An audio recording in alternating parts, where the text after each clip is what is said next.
je suis Rachel Soumbou, journaliste, et donc je serai la modératrice de cette convention Afrique. Est-ce que vous êtes là? Parce que je vous sens un peu timide. Est-ce que vous êtes là parmi nous? Non, j'entends pas, j'entends pas. Est-ce que vous êtes là? Oui, voilà, ça c'est déjà mieux.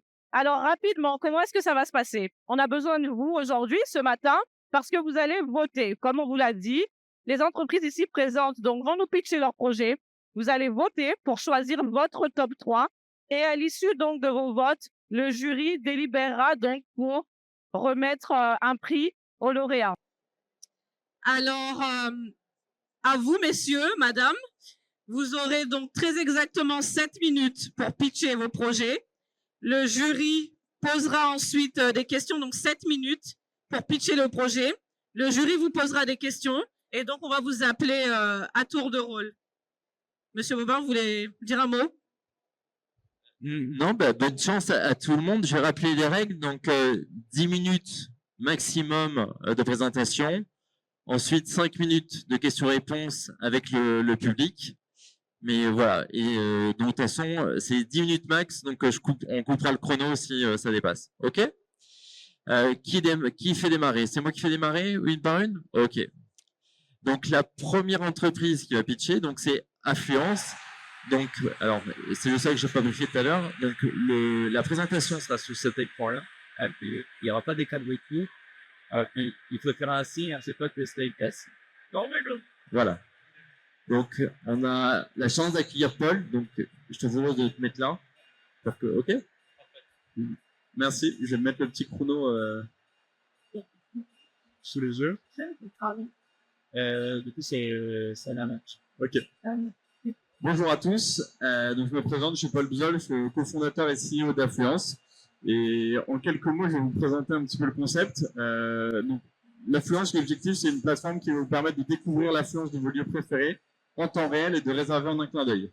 L'ambition derrière, c'est de rendre l'information d'affluence, c'est-à-dire est-ce qu'il y a du monde là où on va, est-ce qu'il y a du temps d'attente, est-ce qu'il y a de la place, est-ce qu'il y a du confort de visite, aussi accessible que la météo et que ça devienne un réflexe de la vérifier quand on se déplace quelque part, de la même manière qu'on vérifie la météo avant de se rendre quelque part. L'intérêt, c'est que cette information, en y accédant, on bénéficie d'un effet gagnant-gagnant. C'est-à-dire que le visiteur, avant d'aller quelque part, il va pouvoir privilégier les heures creuses plutôt que les heures pleines. Et l'établissement qui va accueillir des visiteurs va pouvoir lisser sa fréquentation et avoir plus de monde pendant ces heures creuses, moins de monde pendant ces heures pleines. Et donc pouvoir proposer des meilleures conditions de visite et plus de fréquentation, accueillir plus de monde tout au long de l'année avec les mêmes infrastructures. Aujourd'hui, cette ambition, on l'a en partie réalisée. L'entreprise a été créée en 2014, donc ça fait un petit peu plus de 10 ans maintenant. On rassemble plus de 2600 établissements. On a 4 bureaux en Europe, 11 années d'expertise, une cinquantaine de collaborateurs. Et surtout, un chiffre dont on est très fiers, c'est 13 millions de consultations par mois. C'est-à-dire que chaque mois, il y a 13 millions de consultations pour cette information et exclusivement pour cette information. Ça montre à quel point c'est une information qui intéresse les gens et qui peut réellement impacter leur comportement dans leur choix de visite. Et donc, à quel point les établissements ont un intérêt à maîtriser et à communiquer cette information. Plus concrètement, on propose cette information et on travaille avec des établissements dans différents secteurs, le tourisme bien sûr, mais également tout secteur susceptible de générer des flux physiques de visiteurs. La principale particularité finalement de la solution, c'est que pour nos clients, ça leur permet de proposer une solution complètement clé en main, complètement tout en un à leurs visiteurs. C'est-à-dire que ça propose à la fois le principe de compteur de personnes, c'est-à-dire comment est-ce qu'on va mesurer les flux, comment est-ce que derrière on va pouvoir visualiser ces informations pour améliorer le fonctionnement opérationnel de notre structure, comment est-ce qu'on va donner ces conseils sur la manière justement d'optimiser ces flux, comment est-ce qu'on va pouvoir proposer des outils de réservation pour les fluidifier, et encore, comment est-ce qu'on va pouvoir les communiquer à nos visiteurs, et c'est ça vraiment la clé, comment est-ce que derrière, on va la diffuser le plus largement possible pour pouvoir permettre à ces visiteurs de privilégier les heures creuses plutôt que les heures pleines.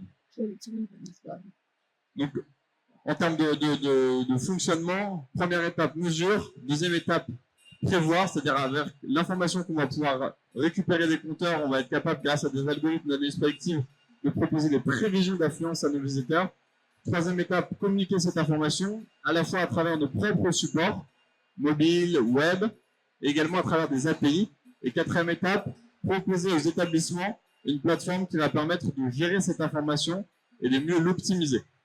Donc c'est vraiment le cumul des 4 étapes, mesure, prévision, communication, gestion, qui va permettre à la fois côté établissement de mieux gérer ses flux de visiteurs, ce qui est généralement finalement la fonction première de l'établissement, gérer des flux de visiteurs, et à la fois en optimiser la gestion et la fréquentation à travers la brique de communication à ses visiteurs. Alors plus concrètement, à quoi ça ressemble? Là, par exemple, on a l'application mobile Affluence.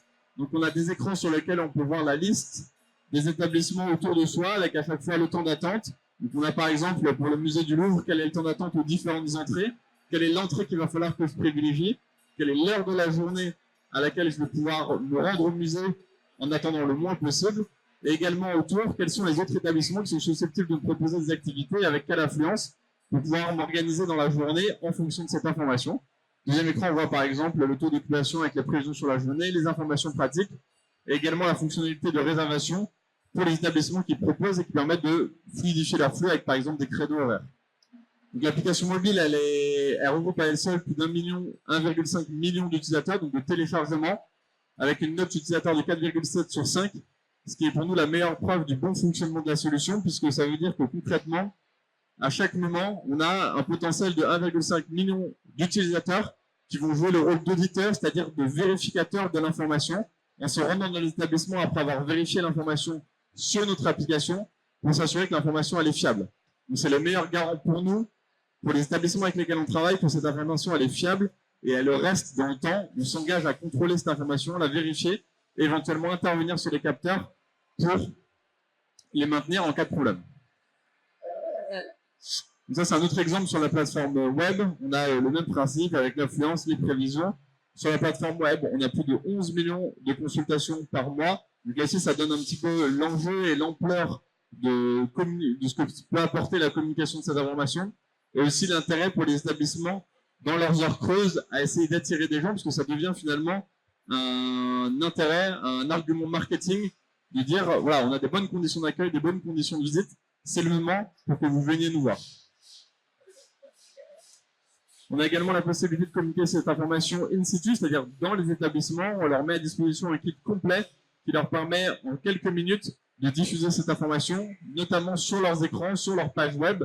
Donc là, on voit par exemple, dans le cas d'un établissement, on va pouvoir choisir les différentes salles. Dans le cas, par exemple, d'un site qui est assez étendu, on va pouvoir choisir le circuit de visite, non pas forcément comme tout le monde, mais en fonction de l'affluence, et potentiellement pouvoir du coup optimiser son parcours de visite. En conclusion, on a des enjeux à la fois côté visiteur, à savoir avoir une vision claire des services qui sont disponibles dans les établissements et pouvoir choisir l'activité et l'heure de son activité en fonction de cette information d'affluence. Ce qui est intéressant, c'est que ce n'est pas uniquement intéressant pour le visiteur, c'est aussi intéressant pour l'établissement. Ça va lui permettre d'améliorer l'accueil et la visibilité de son établissement. Finalement, on va être visité par plus de monde et on va avoir des conditions de visite, donc une satisfaction qui sera meilleure pour l'ensemble de ces visiteurs. Ça permet aussi de proposer une réduction du stress aux équipes. Finalement, les principales sources de stress pour les équipes terrain, les agents d'accueil, les agents de sécurité, elles sont liées à ces situations de forte affluence. Là, en permettant de communiquer cette information aux visiteurs et de réduire les pics, ça permet de réduire le stress des équipes. Et enfin, pour la direction, ça permet d'avoir une utilisation des infrastructures qui est optimisée et fluidifiée. C'est-à-dire que concrètement, on va éviter d'avoir des zones qui sont complètement saturées de l'établissement et des zones qui sont vides, des périodes saturées, des périodes vides. On va avoir la bonne quantité de personnes, le bon remplissage des zones à chaque moment. Et ça permet également d'avoir accès à des statistiques d'aide à les décisions, c'est-à-dire de la business intelligence, concrètement prendre des décisions en termes d'organisation, de management des équipes qui sont basées sur des données concrètes et factuelles. Je vous remercie pour votre attention. Merci, Monsieur Bozol, donc pour Affluence. Affluence qui, je rappelle, est une solution qui permet, comme vous l'avez expliqué, donc de mieux gérer les visiteurs en affichant le nombre de personnes présentes et le temps d'attente en temps réel. Est-ce qu'on peut l'applaudir encore, s'il vous plaît? Alors, je vais demander à notre jury, donc, qui est composé, je rappelle, de Monsieur Fatih Olke, coordinateur national de France Tourisme Lab, Monsieur Emmanuel Bobin, directeur général de l'Open Tourisme Lab, Monsieur Richnel Agazounon, directeur général de Wakeo, et Monsieur Ibrahima Kambé, directeur associé de Facility Concept. Est-ce que nos membres du jury Pour des questions pour Affluence. Est-ce que vous avez des questions?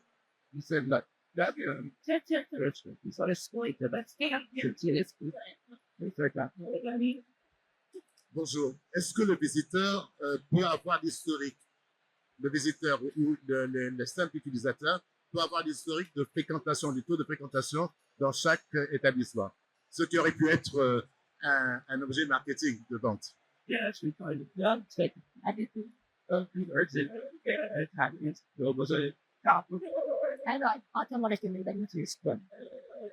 Merci. Alors, c'est une très bonne question, effectivement, parce que quand on a lancé la solution, on s'était finalement mis en tête de proposer ça pour donner vraiment une vision exhaustive aux visiteurs.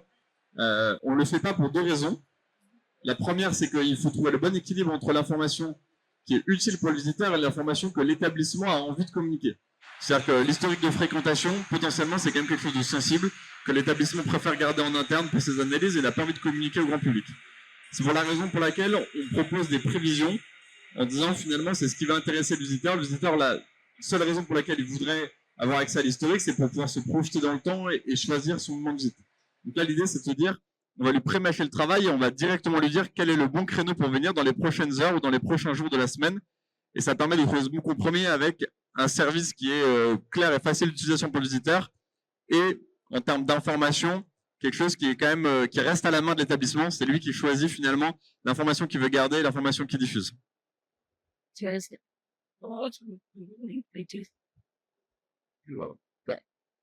que, ouais,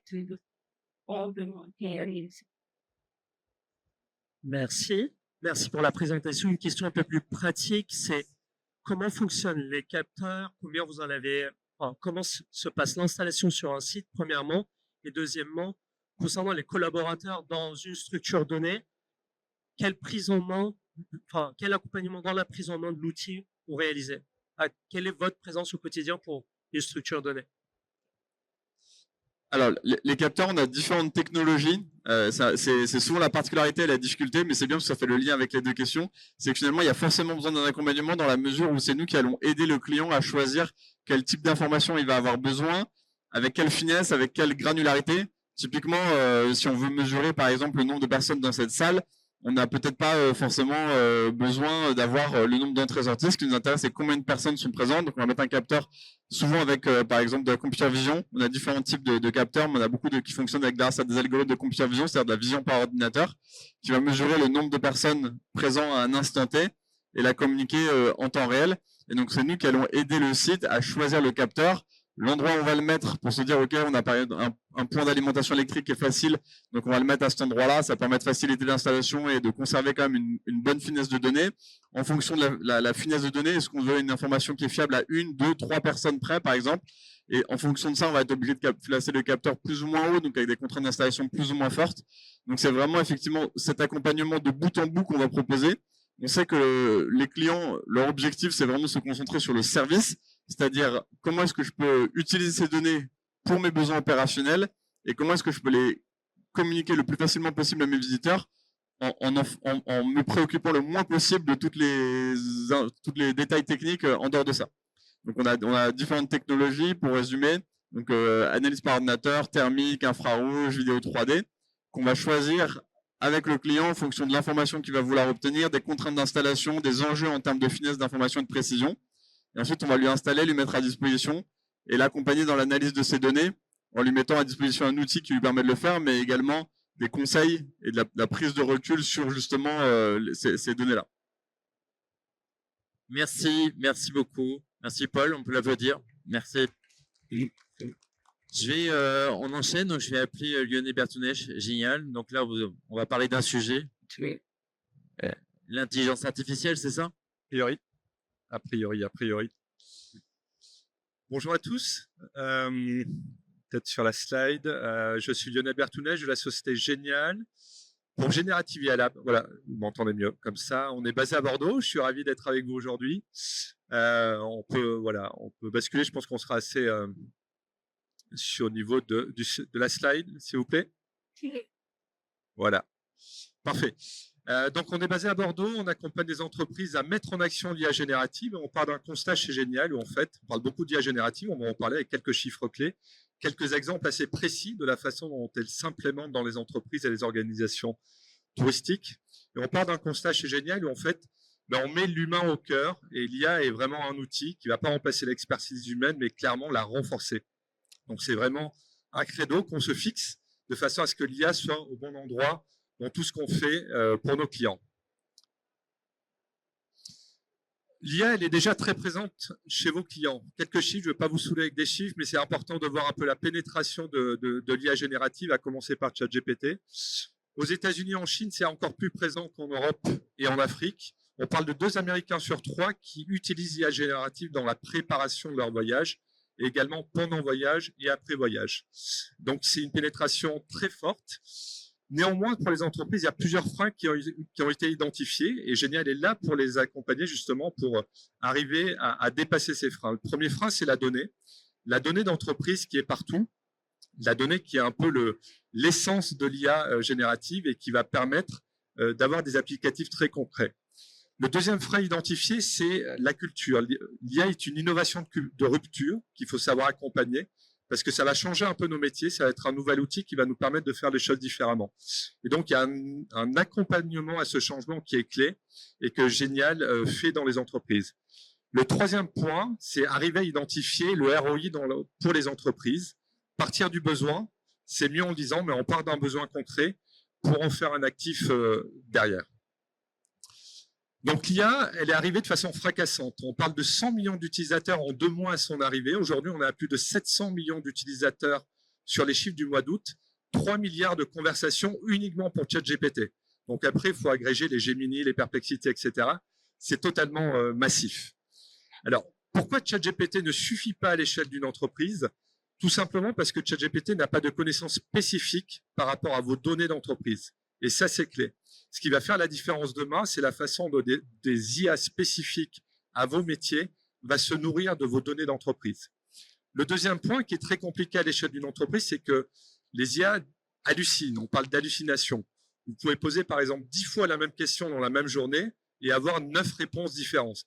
Ce qui est très problématique pour une entreprise qui a besoin de stabilité, de scalabilité et de rendre les choses assez industrialisables.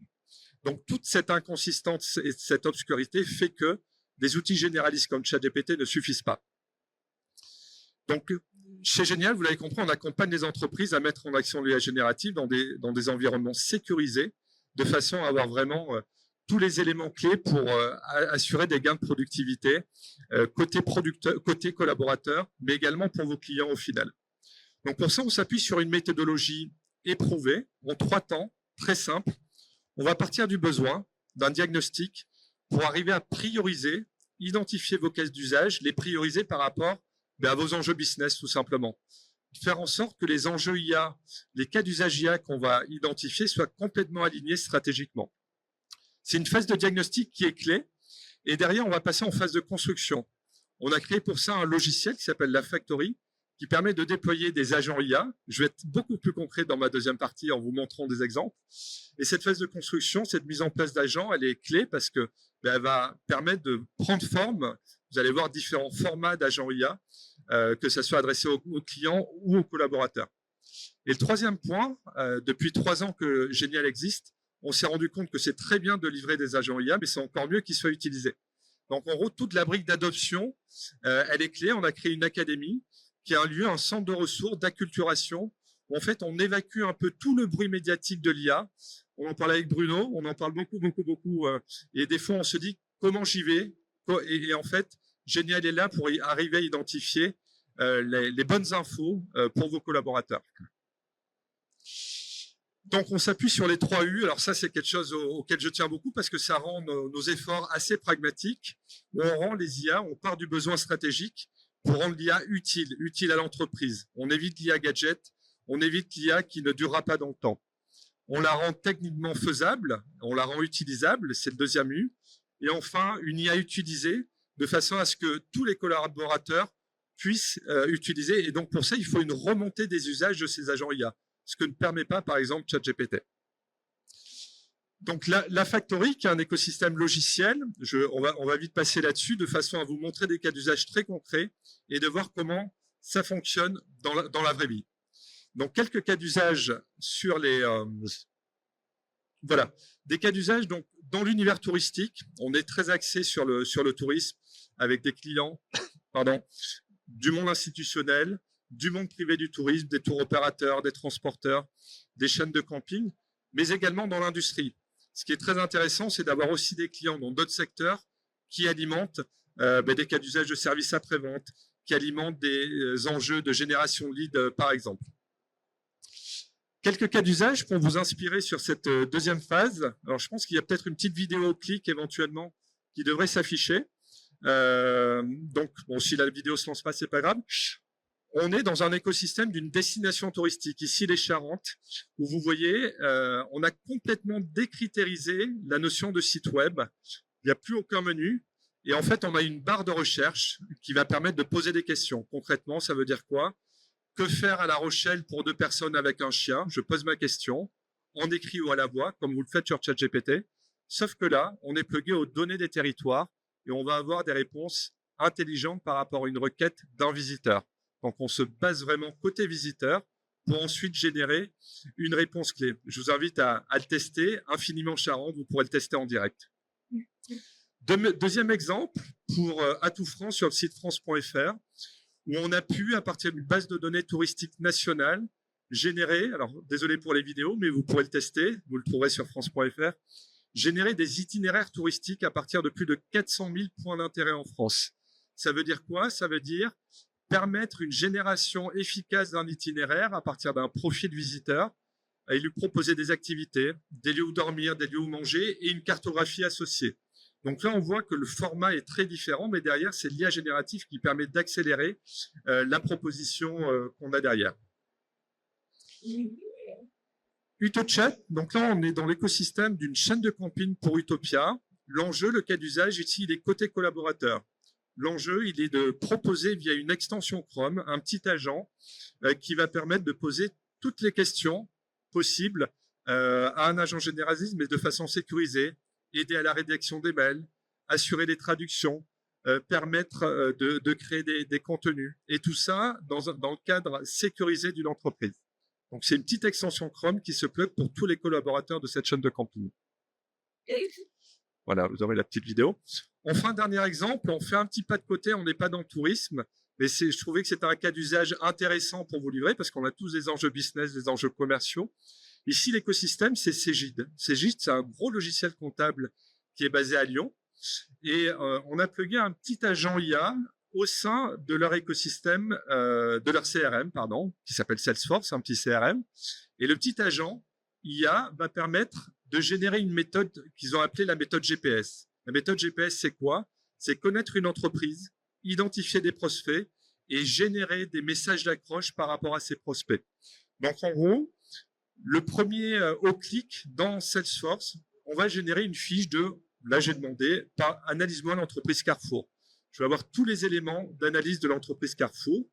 Puis, la deuxième étape va me permettre d'identifier des personnes clés au sein de Carrefour qui peuvent m'intéresser par rapport à ma prospection commerciale. Encore une fois, c'est un agent qui va aider à la performance commerciale. Et là, on va dire que Mathieu Malige m'intéresse. Il est CFO, il est directeur administratif et financier.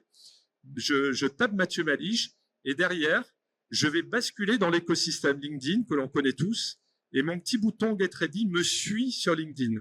C'est-à-dire qu'il est complètement intégré à LinkedIn et au clic de Get Ready qui me suit, ça va me permettre d'avoir toute l'information clé sur Mathieu Malige et de me proposer un message accroche par rapport à qui je suis. Autrement dit, je suis Cegid, je suis commercial de Cegid et en fonction de mon produit, ça va me permettre d'avoir des messages d'accroche pour aller dans une prospection commerciale beaucoup plus efficace. Alors, Monsieur Bertounech, on a atteint les 10 minutes. Très bien. Je vais donc laisser place aux questions de notre jury. Est-ce que vous avez des questions, Monsieur Kazili? Bonjour et merci pour cette présentation. Alors, je vais rebondir et je vais faire un peu l'avocat du diable par rapport à ce que vous avez dit tout à l'heure, en disant qu'effectivement, si on pose une question à ChatGPT 10 fois, on a probablement 9 réponses différentes. Alors, dans le cas d'une interrogation sur un circuit de voyage, étant donné qu'aujourd'hui les clients recherchent un peu d'expérience, est-ce que c'est pas forcément une limite le fait qu'ils puissent reproduire à chaque fois une réponse très proche? C'est-à-dire, on ne risque pas qu'il y ait du surtourisme à certains endroits du fait qu'ils puissent proposer toujours le même itinéraire? C'est l'enjeu justement d'arriver à proposer à partir de la donnée spécifique des territoires, par exemple, de pousser des offres un peu plus durables et de prioriser et quelque part d'arriver à biaiser des réponses pour justement permettre des circuits hors des sentiers battus, par exemple. Donc tout ça, le fait d'avoir la main sur une donnée touristique et par exemple de pousser des objets, des points d'intérêt beaucoup plus axés développement durable par rapport aux sites qui sont un peu en surfréquentation, ça peut être un enjeu pour une destination justement que l'IA proposée par les Charentes pousse spécifiquement d'autres points d'intérêt. C'est pour ça que la donnée territoriale, beaucoup plus maîtrisée par les Charentes, permet d'orienter les propositions de visite sur le territoire. D'accord. Donc, on peut en quelque sorte diriger les clients potentiels vers des destinations qui sont moins battues par le tourisme de masse. Complètement. C'est là où on arrive à orienter la réponse par rapport à des enjeux stratégiques des territoires. Très bien, merci. Merci, Monsieur Casili. Est-ce que notre jury a d'autres questions? Non. Alors, je pense qu'on peut l'applaudir encore, s'il vous plaît. Merci. Merci Lionel, merci, génial. C'est génial. Je vais inviter, alors, on a la chance d'avoir une représentante féminine. Donc, Diane Gerbeau de Komoot. Là, on va parler outdoor, on va parler itinérance. Diane, bon, voilà, tu peux rester sur la gauche. Il marche ou voilà, pas? c'est à toi. Ouais, il marche. Vous m'entendez? Alors, il y a de l'ambiance. Ouais, il y a de l'ambiance. Donc, il va falloir donner un peu de voix. C'est pour ça que je me demande si ça marche. Vous m'entendez bien? Ouais. Ouais. Vous galérez me dire oui. Ok.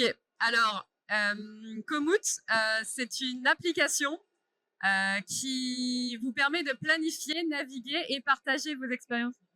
Et partager vos expériences outdoor, donc vélo, rando, course à pied. Si on va à la slide suivante, il y a une vidéo normalement, mais je suis pas sûre que ça va passer. Il y a un carré vert, donc je ne suis pas sûre que la vidéo passe.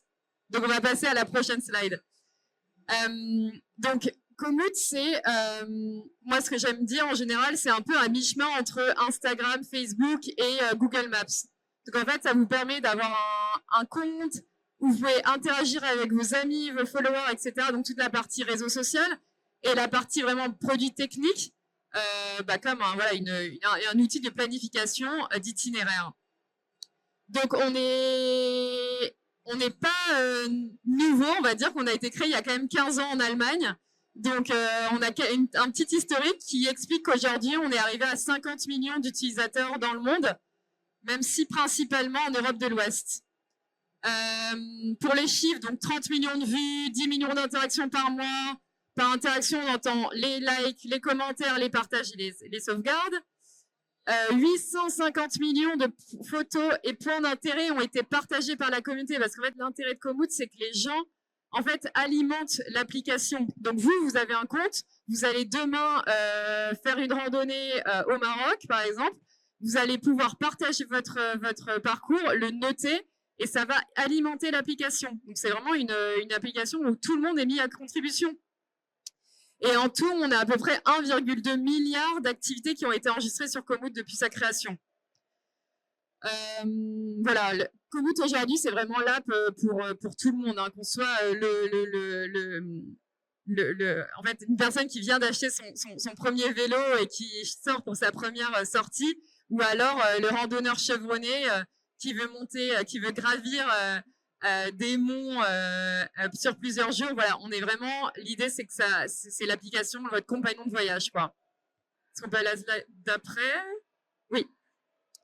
Donc, l'enjeu dans une présentation pour présenter un produit digital, c'est de vous faire comprendre la parcours utilisateur sans faire de démonstration. Mais par la suite, je vous invite quand même à télécharger Komoot pour vous faire votre propre idée. Donc, dans cette slide, on a le parcours utilisateur du premier visuel, où l'utilisateur va chercher de l'inspiration sur l'application. Donc, on va lui pousser des parcours. Bon, là, en l'occurrence, c'est un parcours dans le Tyrol, mais bon, ça pourrait être d'autres parcours un peu partout dans le monde. Il est inspiré, il va aller à la deuxième visuel, il va pouvoir, il va pouvoir construire son parcours au plus proche de sa personnalisation, de ce qu'il veut, ce qu'il souhaite. Donc, où est-ce que son hôtel est situé? Est-ce qu'il veut prendre un vélo électrique finalement? Donc, en fait, grâce à notre planificateur d'itinéraire, il va retravailler au plus proche de ce qu'il souhaite.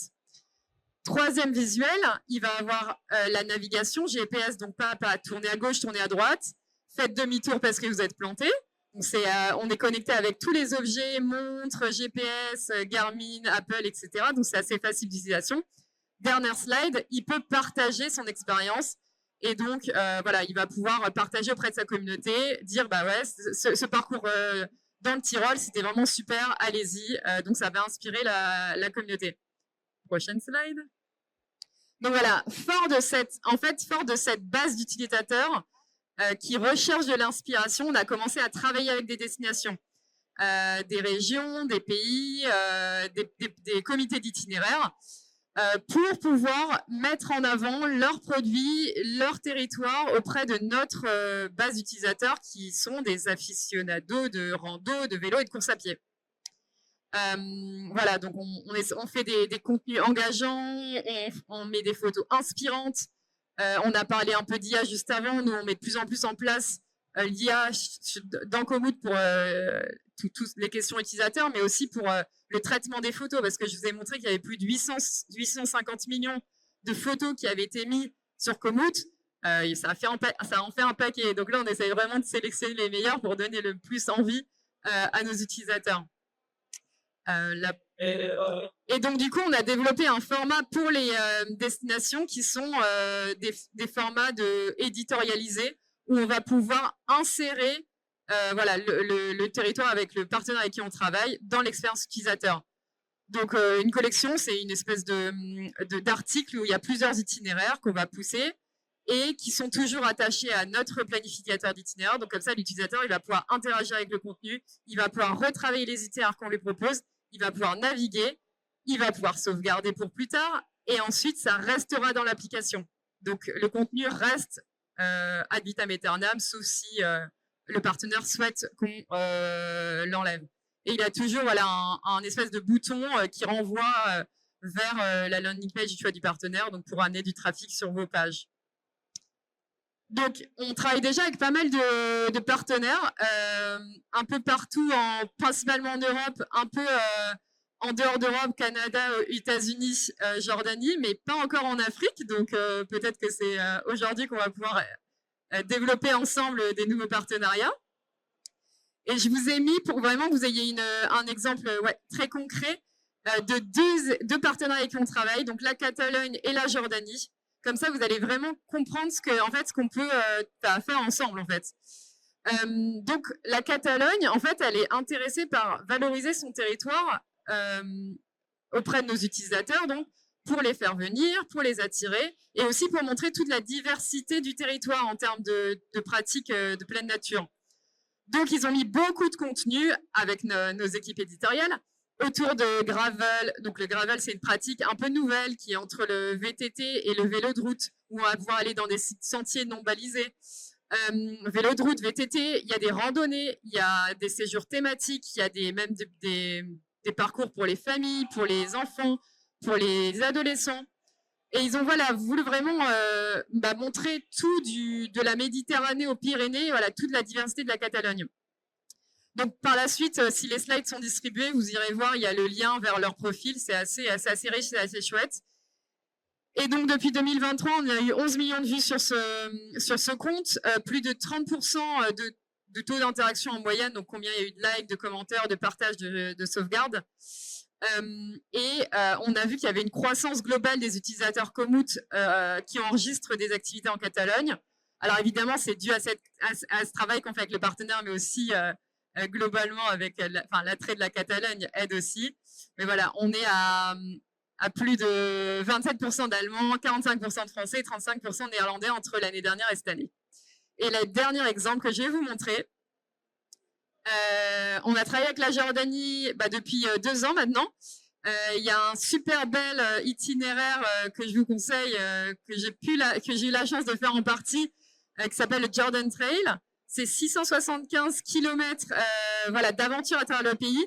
Et pour la Jordanie, l'enjeu, c'était de mettre en lumière ce parcours qui est vraiment sublime et qui passe à travers tout le pays et à travers voilà, des sites comme Petra, le Wadi Rum, etc. Donc, c'est assez incroyable.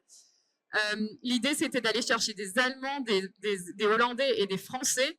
Et donc là, voilà, on a fait une campagne vraiment qui a super bien marché, avec plus de 30 000 clics sur le contenu et une forte visibilité donc à l'international.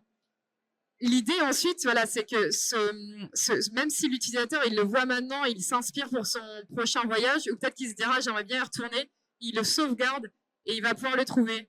Et ensuite, si jamais par la suite il recherche des itinéraires, des idées en Jordanie, il va pouvoir les trouver. Donc c'est ça aussi l'intérêt de Komoot pour les destinations. Voilà. Merci. C'est tout. Merci beaucoup, Diane Gerbeau.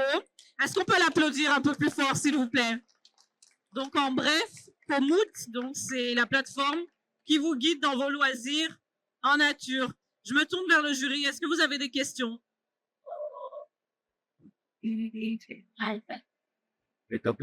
Combien d'abonnés avez-vous actuellement sur votre plateforme? Alors, on a 50 millions d'utilisateurs enregistrés aujourd'hui.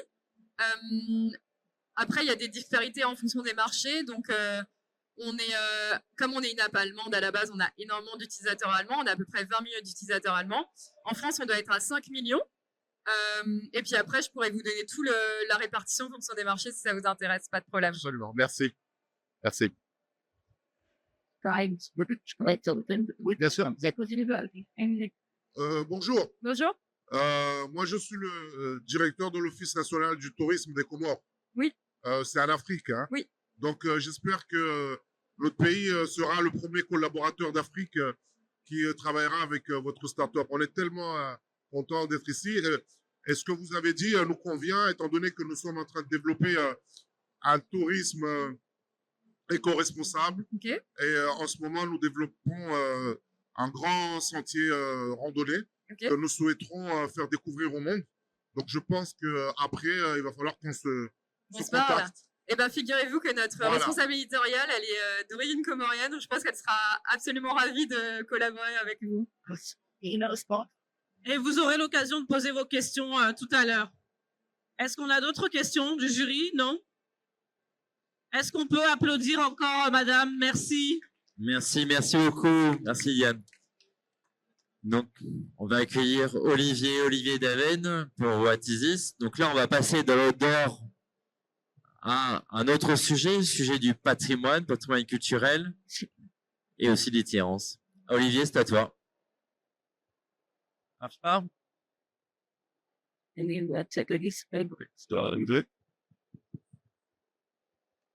2, 3. Bonjour, mesdames, messieurs, bonjour. Je vous remercie d'abord d'avoir sélectionné What Is This pour cette convention Afrique. Je me présente, je m'appelle Olivier Daven, je suis un ancien guide conférencier.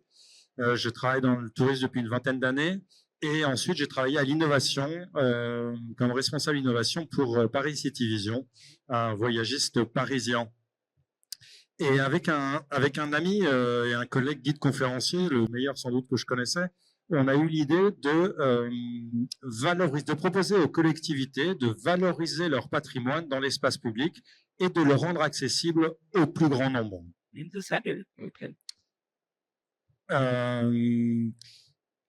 Donc la solution dont je n'ai pas encore parlé, la solution c'est What Is This.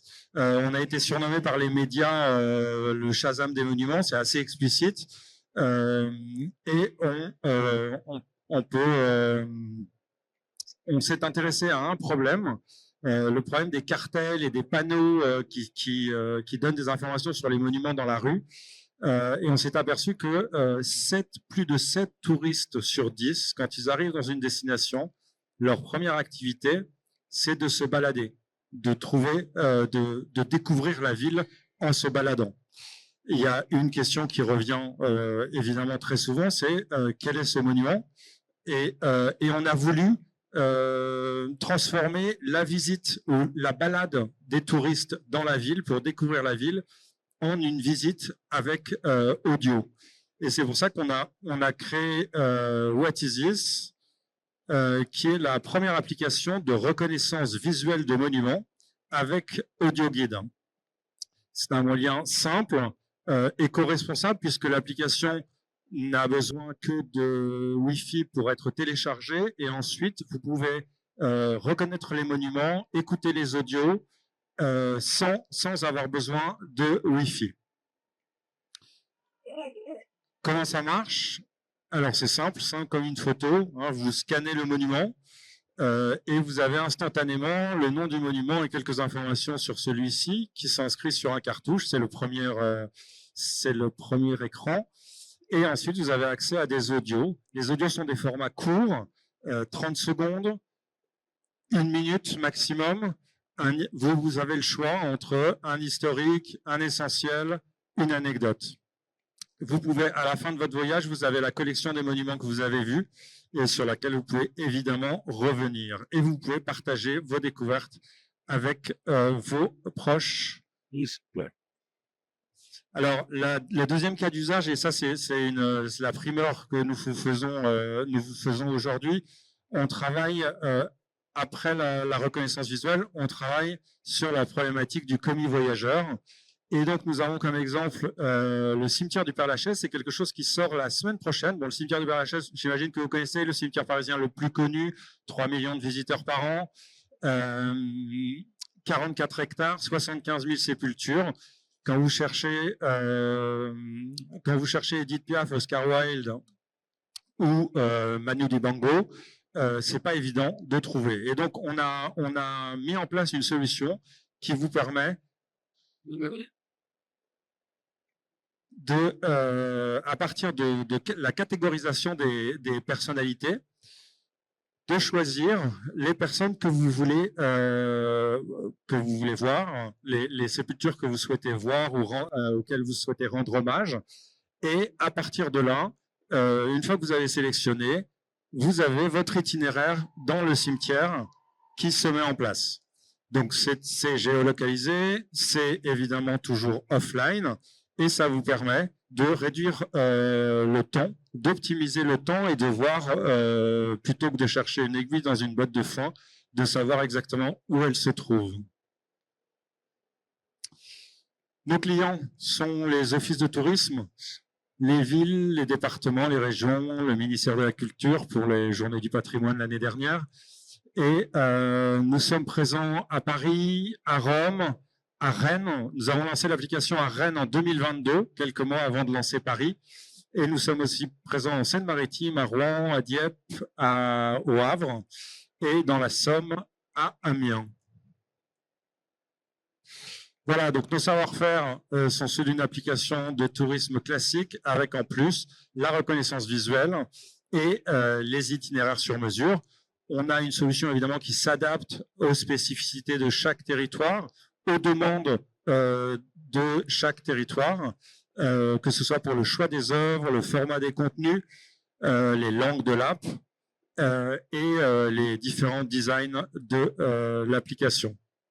On a l'avantage d'être une application qui a plusieurs villes et on s'est aperçu que le nombre d'utilisateurs, en tout cas le nombre de gens qui allaient voir des destinations, était entre 20 et 30% plus important.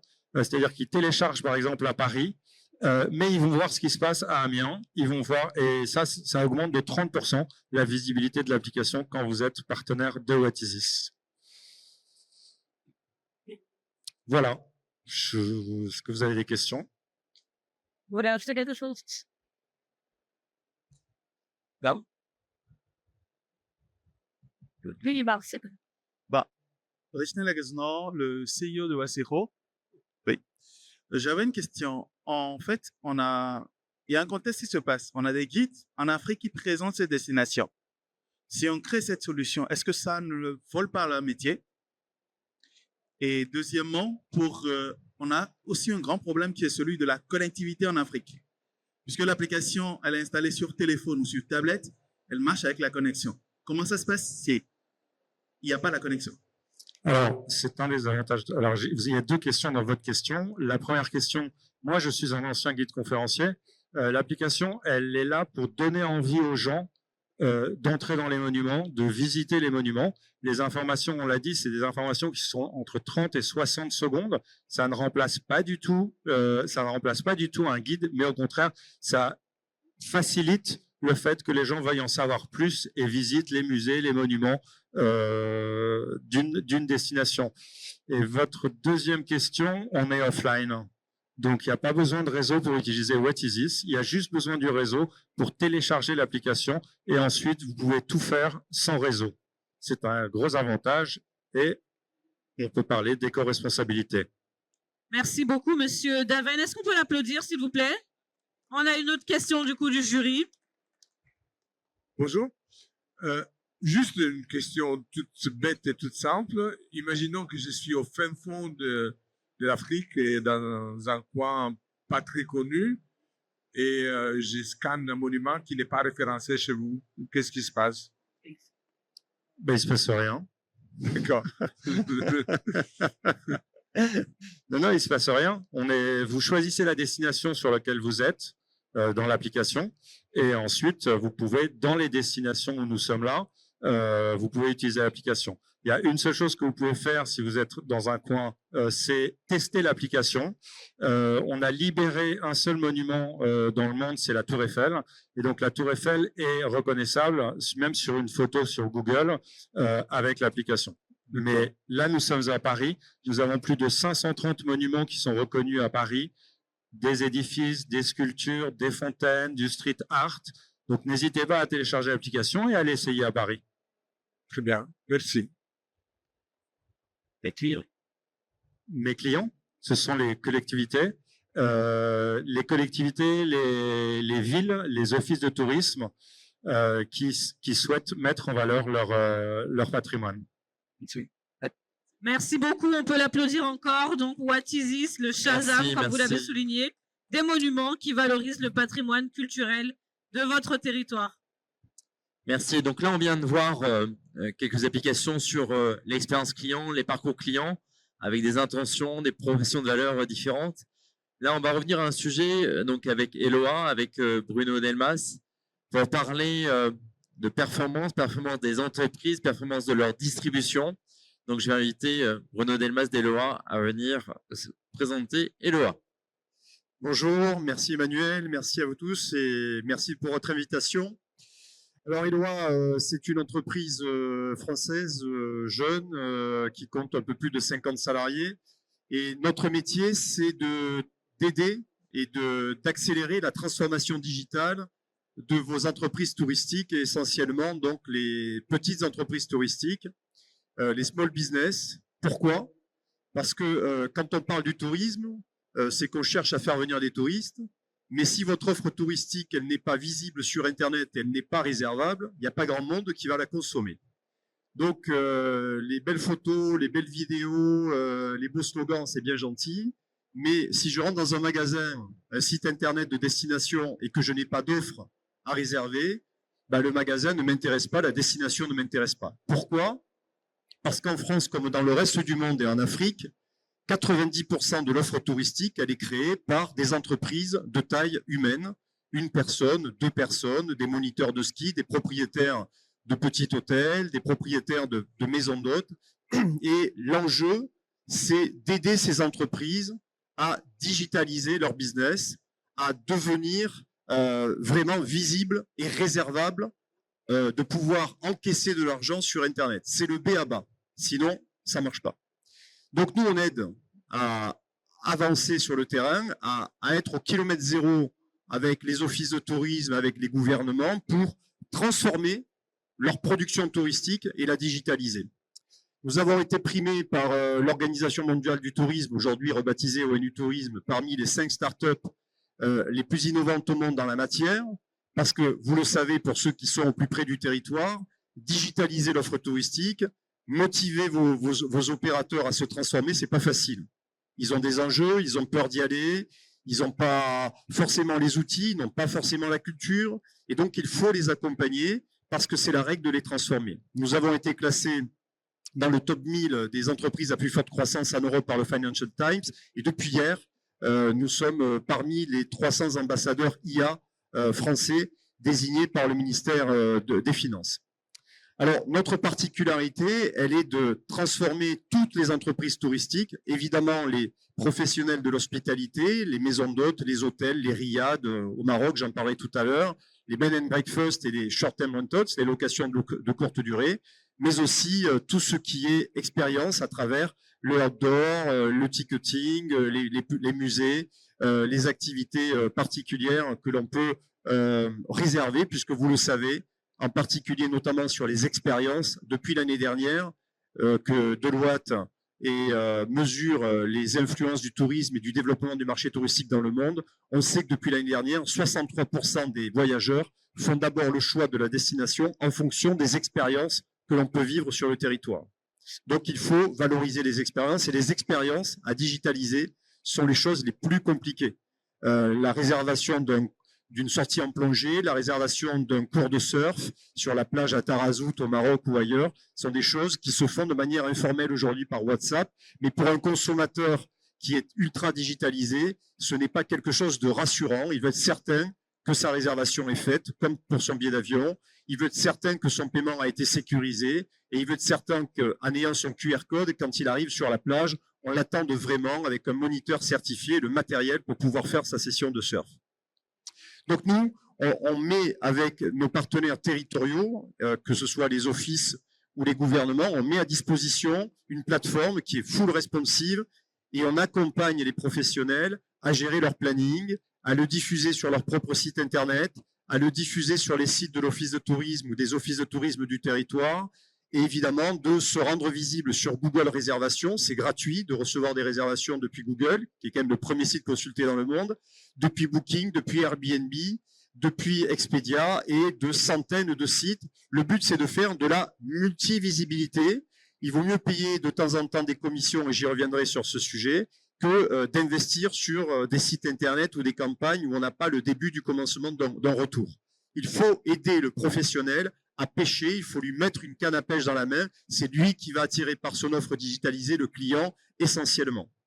Donc notre métier à nous, c'est de faciliter la rencontre entre l'offre et la demande, parce que souvent, on oublie que le tourisme, c'est ça. Le tourisme, c'est une activité économique.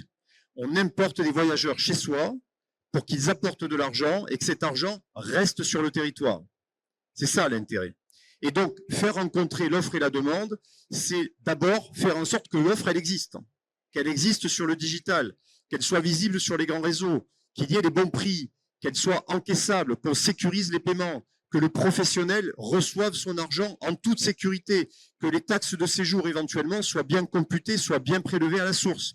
Ça, c'est la base. C'est la base de l'économie, et c'est ce que nous permettons de faire à travers les comptes individuels qui sont fournis aux professionnels et ce que l'on appelle la tête de réseau, qui permet au gouvernement local de voir ce qui se passe et d'accentuer les politiques de marketing pour faire plus de ventes.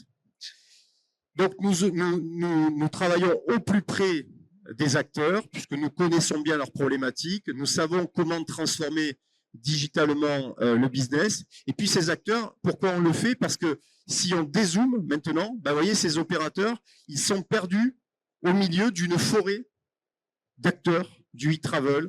Ce sont les distributeurs, ce sont les technologies de redistribution, les réseaux sociaux. Donc, eux, c'est la base de votre économie territoriale, mais ils sont perdus dans cette jungle. Et si les gouvernements ne leur mettent pas à disposition des outils qui leur permettent de tirer le meilleur parti de ce marché, à ce moment-là, ils sont totalement invisibles et votre destination est invisible. Ce qui rend votre destination visible, c'est l'offre que l'on peut acheter, que l'on peut réserver, c'est la sécurité qu'on apporte à un voyageur de venir chez vous. C'est l'essentiel. Regardez ici, faites le tour, le nombre de destinations qui ont toutes la même communication mais qui n'ont pas une seule offre réservable, il y en a encore aujourd'hui en 2025. Le consommateur que vous êtes, vous et moi, s'il va sur Jumia, s'il va sur Amazon, il y va parce qu'il y a du produit, qu'il peut le réserver, qu'il a la garantie de le recevoir. C'est ce qui rend ces sites très laids, mais populaires. C'est ce qui fait qu'ils génèrent des milliards et des milliards de revenus. Le tourisme, en France comme ailleurs, c'est tout sauf beurrer les tartines. On est là pour apporter du revenu au territoire. Et c'est en ça que nous nous inscrivons dans cet écosystème. Et donc, pourquoi on aide les territoires? Et ça, c'est une question très politique. Parce que en France, je vais vous donner un exemple. On est un pays, première nation touristique. On a un écosystème qui s'est digitalisé. Mais il s'est digitalisé avec Booking, avec Airbnb, avec les OTA. En France, on est heureux de prélever 500 millions de taxes de séjour. Les commissions prélevées par Booking et Airbnb en France, c'est 6 milliards. Ça veut dire qu'en fait, pardon pour l'expression, une expression du Sud, hein, on dit chez moi, on est cocu et on paye la chambre. C'est-à-dire qu'on investit sur les infrastructures, on accompagne l'économie, mais la commission est prélevée par des entreprises qui sont en Hollande et aux États-Unis. Or, le tourisme, c'est l'art de faire venir du client chez soi et de garder la valeur ajoutée chez soi. C'est pour ça qu'on incite les territoires à aider à la digitalisation, à la transformation digitale de leur écosystème pour garder l'argent et la part du lion sur le territoire. Et donc, notre action, elle se mesure parce que sur les territoires où nous sommes intervenus, là où la part de réservation qui provenait des OTA était de 60% en moyenne, aujourd'hui, elle n'est plus que de 30%. Elle est revenue à une proportion normale. Les OTA, comme Booking ou Expedia, il ne faut pas livrer de guerre contre eux. Ce sont des acteurs de distribution utiles. Mais les OTA, c'est comme le Nutella, c'est bon, il ne faut surtout pas en exagérer. C'est juste ça. Et donc, on permet aux professionnels de gagner plus de réservations en direct et de faire plus de marge pour sa propre exploitation. En Afrique, nous avons lancé une expérience qui a été très positive avec le gouvernement du Maroc, où nous avons accompagné la transformation digitale des entreprises de la région Souss-Massa, à la demande du Premier ministre et à la demande du ministère du Tourisme. Et cela s'est fait en coopération avec la Société marocaine d'ingénierie touristique, qui non seulement investit sur le territoire, mais accompagne la transformation digitale. Le résultat sur cet été, si vous permettez, en 2 mois, ça a généré 14 millions de dirhams. On est aujourd'hui à un peu plus de 20 millions de dirhams en 2 mois, dont 71% étaient générés en direct par les professionnels, dans les cours de surf, sur les guides à vélo, sur les riads, sur les hébergements. Et on a pu toucher, grâce aux différents portails et aux différentes actions, des dizaines de professionnels. Et évidemment, sur la foi de ces résultats très probants, d'autres dizaines de professionnels sont en train de s'engager. Donc la clé, faire du tourisme, oui, mais pas faire semblant de faire du tourisme, mettre de l'offre, pousser les professionnels, capter l'argent sur votre territoire, le garder au maximum, parce que c'est cet argent qui est apporté par les touristes que vous allez pouvoir réinvestir et qui va vous permettre d'aller encore plus loin en termes de développement économique. Merci. Merci à vous, Monsieur Delmas. Est-ce qu'on a des questions, le jury? Est-ce que vous avez entendu passer les messages?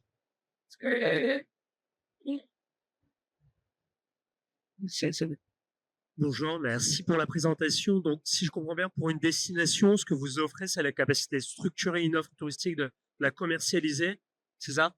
Et quelle est la prise en main, l'accompagnement que vous faites pour les acteurs, les offices de tourisme, etc., pour utiliser cet outil? Et est-ce que cet outil est incorporé sur le site de l'OT ou c'est sur... Alors, c'est une solution SaaS, accessible depuis téléphone mobile. Il y a même une version non connectée pour les territoires. Les personnes sont dans les territoires un peu difficiles d'accès. On a eu le cas sur notamment des profs de rafting dans des gorges où le téléphone passait pas, enfin Internet passait pas bien, mais par SMS, on est capable de choper une réservation avec 1 ou 2. Et l'accompagnement, on le fait nous, avec des équipes locales qu'on déploie aussi localement, qu'on forme avec des parrains, des power users de la plateforme. Et ça prend comme un feu de paille. Ça marche très très vite parce que la solution est très très simple à faire fonctionner depuis un téléphone mobile. Et est-ce que vous accompagnez vos clients justement dans la phase de commercialisation sur l'acquisition des clients? Oui, on le fait intégralement parce qu'effectivement, on a cette expertise. On a déployé aujourd'hui, vous le voyez, plus de 10 000 SMB partout en France et en Afrique et ailleurs. Et aujourd'hui, on sait parler aux professionnels. Le professionnel sait se livrer à nous dans ses fragilités, dans des choses qu'il n'a pas forcément envie de partager avec son correspondant local. Et donc, on rentre dans cette intimité de ces enjeux. Et ils savent qu'on a les réponses, on a les bonnes solutions. Ils nous font confiance et donc ils sont reconnaissants au gouvernement local de les avoir mis en relation avec nous pour qu'on leur permette de se transformer. Voilà. Si je peux me permettre, parce que je connais un peu l'entreprise aussi. Donc il y a un enjeu, je l'ai dit tout à l'heure, hein, les entreprises qui ont été sélectionnées, c'est sur les questions aussi de formation et de compétences liées à l'adoption de solutions digitales. Et l'OA a développé un campus de formation mais peut-être je n'en dirai pas plus, je te laisse peut-être en parler 15 secondes. On a fait quatre parcours de formation à la transformation digitale des professionnels du tourisme qui a été suivi par des milliers de professionnels avec un taux de satisfaction 98%, où on leur donne des cas d'école très très pratiques pour mieux gérer leurs tarifs. Par exemple, on s'est rendu compte chez les hébergeurs qu'ils avaient une pratique du tarif qui était très basique et ils disaient mais moi le guide management, le revenu management, c'est pas fait pour moi. Et donc on leur a expliqué que c'était fait justement, plus on est petit, plus tôt il faut adopter ces bonnes méthodes et on leur a appris de manière très très simple comment mettre en pratique ces méthodes et comment augmenter le revenu et en général la plupart ont augmenté leur revenu. C'est ce qui était très important, c'est apporter l'outil, la formation, l'accompagnement permanent pour transformer notre économie. Et encore une fois, c'est tous les pays qui sont concernés. Je vous dis, la France est même très en retard par rapport à ces sujets-là, parce que on a eu, nous, une politique de la cueillette pendant des années, mais aujourd'hui, chacun a besoin de reprendre la main pour que les entreprises gardent le plus de marge à leur niveau, créent de l'emploi et continuent d'investir. Merci. C'est bon pour la question? Merci beaucoup. On peut l'applaudir. Merci.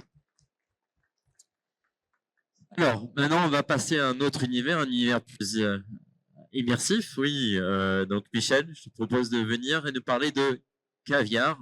Une belle promesse. Oui, c'est une belle promesse. Je vous rassure tout de suite, le nom, nous, on a décidé de faire du produit de luxe, mais accessible à tous. C'est pour ça que ça s'appelle caviar. Et le R, c'est pour Augmented Reality. On fait de la réalité augmentée. Bon, vous voyez. Donc nous, on est une équipe, on existe depuis 2008 maintenant. Donc, notre mission, c'est créer des expériences immersives et impactantes. Aujourd'hui, on vous parle beaucoup d'IA, on va parler aussi d'IA, mais dites-vous bien que l'étape d'après, que vous vouliez ou non, c'est la réalité augmentée, c'est les lunettes. C'est plusieurs centaines de milliards investis, d'abord par Apple avec l'Apple Vision Pro, puis maintenant par Meta. Donc, tous vos contenus vont être autour de vous. Et donc, nous, on se prépare à ça. Depuis quelques années maintenant, on a plusieurs produits phares. On a plein d'agents, on a plein de clients dans le monde du tourisme, que ce soit des agences de voyage, des collectivités, du patrimoine. On fait des visites immersives, mais c'est pas ce que je vais vous présenter aujourd'hui. Ce que je vais vous présenter, c'est notre nouveau produit. On peut mettre le suivant, s'il vous plaît. Voilà, donc on a créé Array. Array, ça veut dire, c'est en anglais, ça veut dire Augmented Reality, Artificial Intelligence. En fait, c'est un agent incarné. Je sais pas si vous avez vu là-bas, regardez, il y a un petit roll-up. Et il y a des petits agents comme ça qui sont un peu partout dans le salon. En fait, qu'est-ce que vous allez faire? Vous allez venir scanner avec votre téléphone et vous avez un agent en réalité augmentée qui va apparaître devant vous. Et vous allez lui parler. Et donc, vous allez avoir une vraie interaction en discutant avec le personnage qui est devant vous. Alors, vous allez me dire, mais c'est un gadget. En fait, c'est pas un gadget. Suivant, s'il vous plaît. C'est pas un gadget. Pourquoi? Parce qu'après, je vous parlerai des secteurs d'activation, des secteurs d'application. Pourquoi c'est pas un gadget? Parce que 70% des informations que vous traitez dans votre vie tous les jours, elles sont traitées par la vue. 70%. C'est pour ça que la cécité, c'est un des plus grands handicaps. Quand on ne voit pas, c'est fini. Donc, 70%, c'est la vue. Ça veut dire quoi? Ça veut dire que pour interagir, vous avez besoin d'une interaction qui est d'abord visuelle.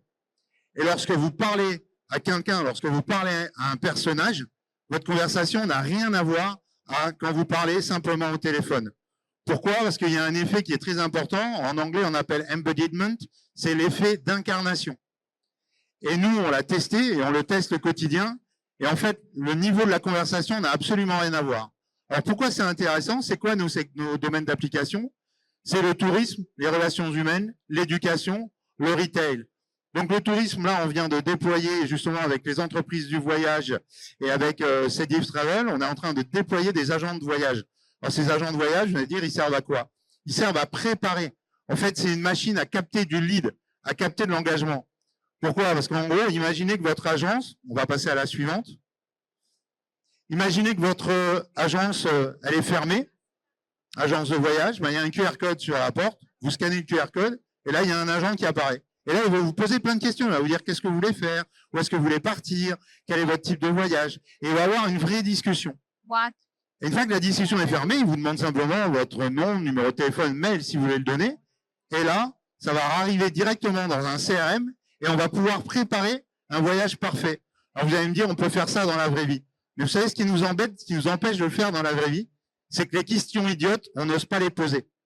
Pourquoi? Parce que quand on est devant un humain, on se dit, ouais, j'aimerais bien demander ça, mais c'est tellement bête, je vais pas poser la question. Je vais vous dire tout de suite, devant un avatar, les questions bêtes, nous, on les récupère. Et les questions bêtes, elles sont très intéressantes. Je vous donne un autre exemple. Vous êtes à l'accueil d'un hôtel.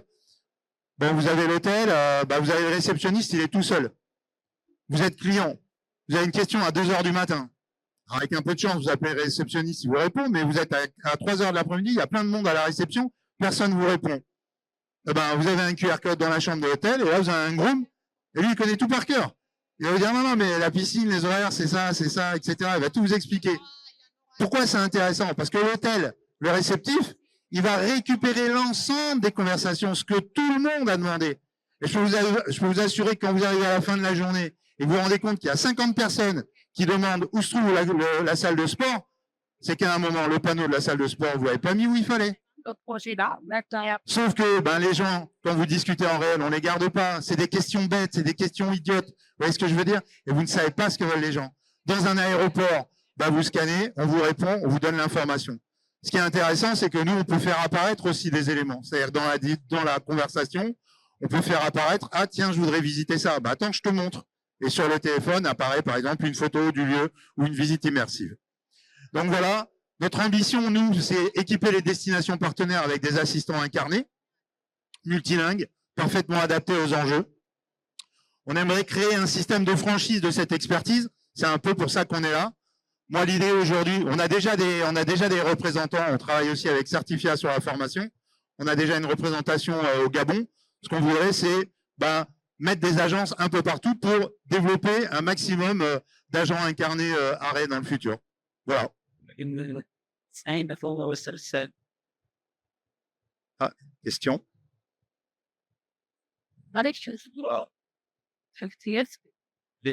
Allô? Alors, merci. Est-ce qu'on peut applaudir Monsieur Ruiz, s'il vous plaît? Et je vais demander à notre jury, est-ce qu'on a des questions? Des facilités pour accéder au tourisme. Bonjour. Tout simplement, vous avez fait tout à l'heure l'exemple de l'agence de voyage, elle est fermée et qu'on peut se renseigner. Est-ce que ça peut arriver jusqu'à conclure la vente directement ou comment ça marche? Oui, on a un partenariat avec Tetra Travel, on anime la zone tech.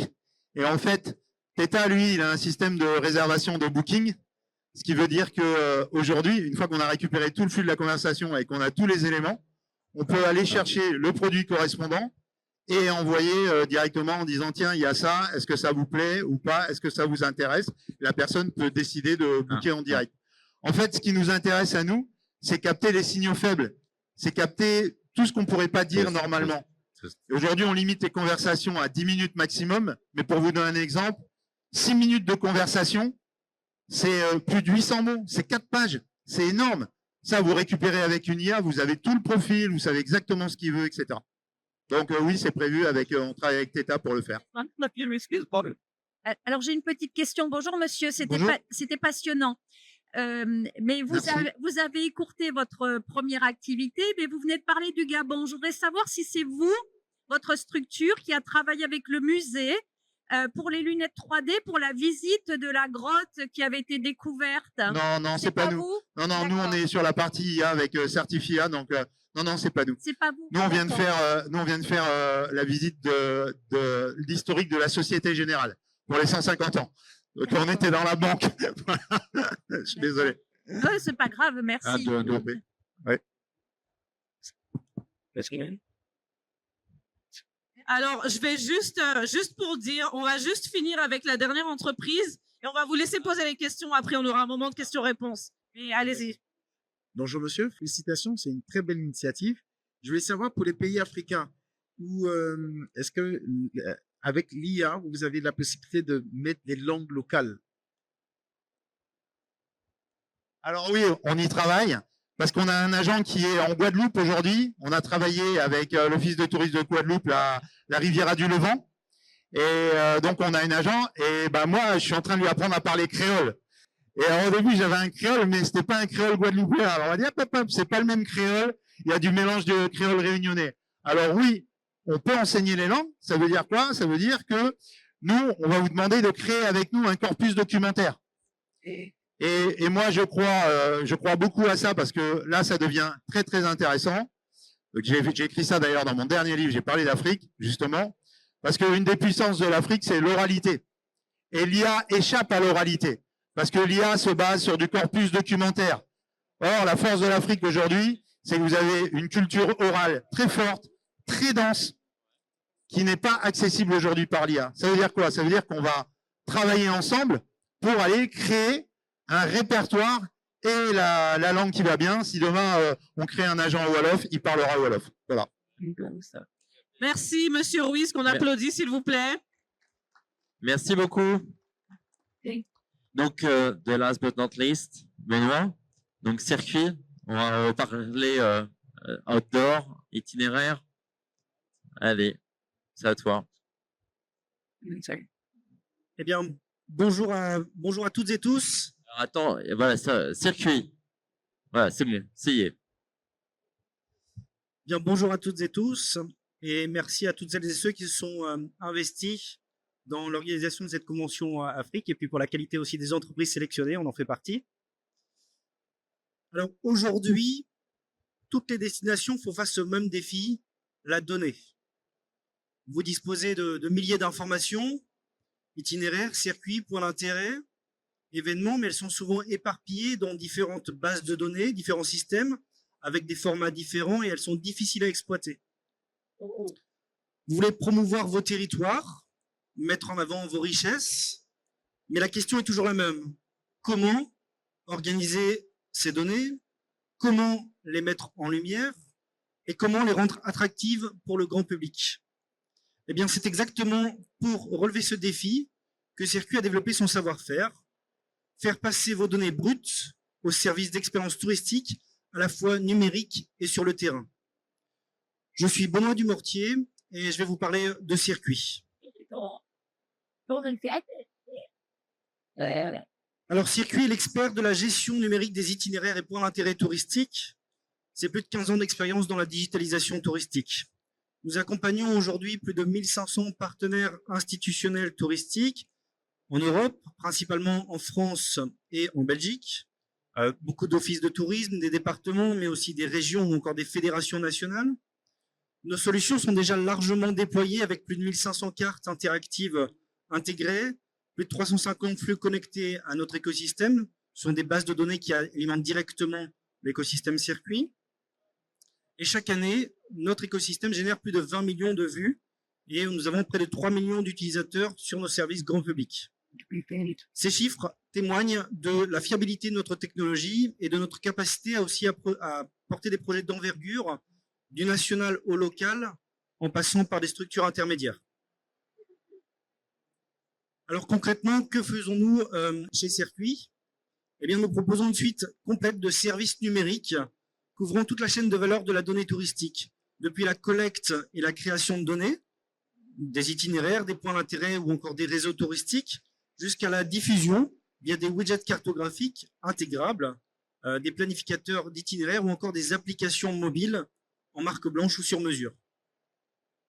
Cet écosystème forme une solution modulaire et intégrée, capable de s'adapter à chaque contexte, du local au national.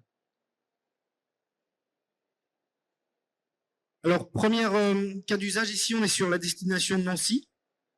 Il y avait, comme pour les autres participants, une petite vidéo qui présentait ça. L'Office de tourisme de Nancy souhaitait tout simplement valoriser des circuits touristiques ainsi que ceux de la Fédération française. Donc, en fait, on est face à deux acteurs qui travaillent vraiment en silo, deux acteurs experts, l'un à la donnée avec les itinéraires, c'est la Fédération de randonnée, et l'autre, eh bien, doit les valoriser, c'est son expertise. Eh bien, grâce à Circuit et à nos cartes interactives, ces deux structures vont mutualiser leur expertise et afficher avec notre widget cartographique toutes ces données dans un seul et même outil dynamique. L'Office de tourisme bénéficie d'une autonomie complète dans la création de ses contenus, de cartes personnalisées et d'une mise à jour en temps réel. Le résultat, eh bien, c'est tout simplement une expérience web et mobile de qualité qui valorise efficacement l'itinérance à pied, à vélo ou d'autres types de pratiques.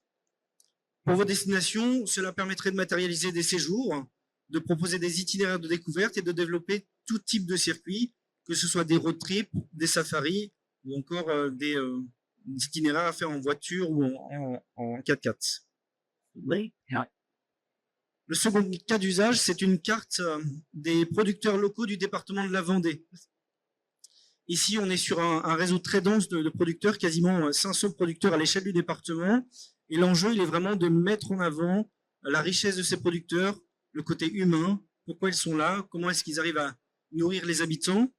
Et donc, grâce à notre widget, le département dispose aujourd'hui d'une carte hautement personnalisée, c'est-à-dire que sur le widget que l'on voit, on peut paramétrer l'intégralité des filtres, qu'ils soient rapides, avancés, créer vos propres filtres. Elle est enrichie de vignettes et de fiches détaillées. Et les équipes, ça c'est une vraie importance, les équipes du département gardent la totale maîtrise des données, tant sur la mise à jour que sur la personnalisation de la carte. Donc chaque producteur bénéficie d'une fiche claire et adaptée. Le résultat, c'est une carte interactive moderne, véritable vitrine du tissu économique local. Pour vos destinations, eh bien tout simplement, cela permet de valoriser vos points d'intérêt culturels et touristiques, les services de vos territoires, ou encore les hôtels, les restaurants, les lieux de sortie, les services de transport. On peut également afficher des zones surfaciques, donc des zones géographiques spécifiques pour valoriser vos réserves et parcs naturels. Le département de la Corrèze, ici, a souhaité valoriser un réseau de cyclables sans investir massivement dans de nouvelles infrastructures de terrain. Et du coup, ils ont sélectionné des routes à faible trafic, sécurisées, agréables et touristiques pour en faire un réseau vélo attractif. Grâce à notre planificateur d'itinéraire, chaque habitant ou visiteur peut en fait créer son propre parcours en passant sur ce réseau validé. Il peut y intégrer les points d'intérêt de son choix, tout en restant sur ce réseau existant. Le résultat, c'est un service simple mais puissant qui transforme des routes en une véritable offre touristique. Pour vos destinations, c'est une base technologique solide pour vos projets d'itinérance qui bénéficie d'un accompagnement par nos équipes d'experts avec une formation, bien évidemment, de l'utilisation de ces outils. Dernier cas d'usage, avec la Fédération française de randonnée pédestre et l'application Marando. En 2022, la Fédération française de randonnée pédestre a voulu devenir un acteur majeur de la randonnée du numérique en France. Elle était déjà un acteur majeur, mais elle était principalement connue pour ses topo guides, mais elle n'avait pas encore d'outils numériques. Eh bien, la Fédération a confié à Circuit le développement de leur application Marando. Cette application intègre des cartes dynamiques, du guidage, un usage hors ligne, on en a parlé tout à l'heure, de l'importance de l'usage hors ligne, la consultation de points d'intérêt, l'enregistrement de traces, et même un réseau social communautaire. Alors ici, c'est vraiment un projet ambitieux qui illustre notre capacité à livrer des solutions nationales robustes et évolutives. Et pour vos destinations, c'est aussi une base solide pour vos applications mobiles, entièrement adaptables à des projets spécifiques que vous pourriez avoir.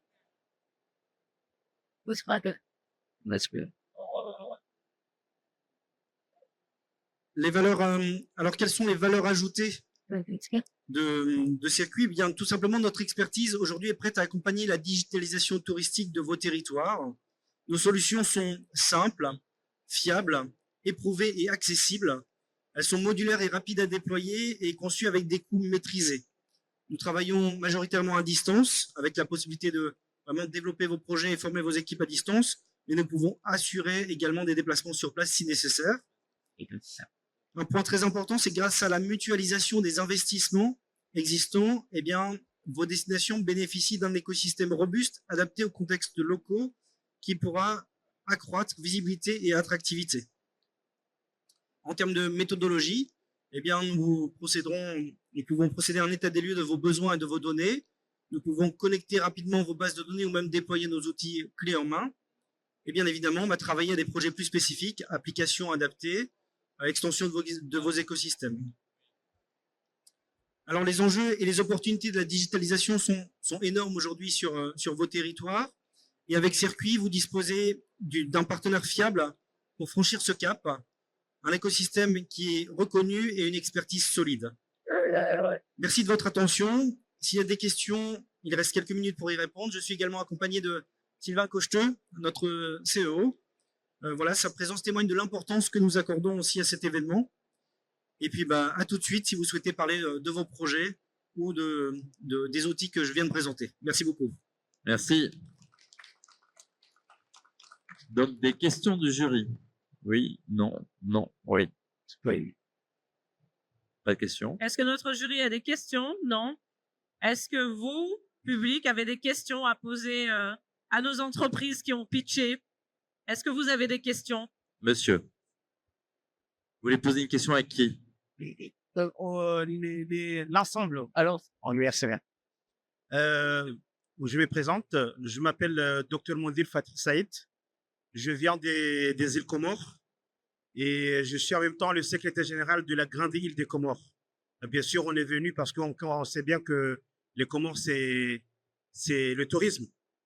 Voilà, et que tout ce qui a été présenté nous a beaucoup intéressés et qu'il est important de poser juste une question à ma qualité d'Africain d'abord. Quelle est la particularité de vos innovations par rapport au contexte aujourd'hui de l'Afrique en termes touristiques? Parce que j'ai constaté que ce sont des choses qui fonctionnent bien au niveau des pays autres qui ont compris vraiment l'utilité de ces applications.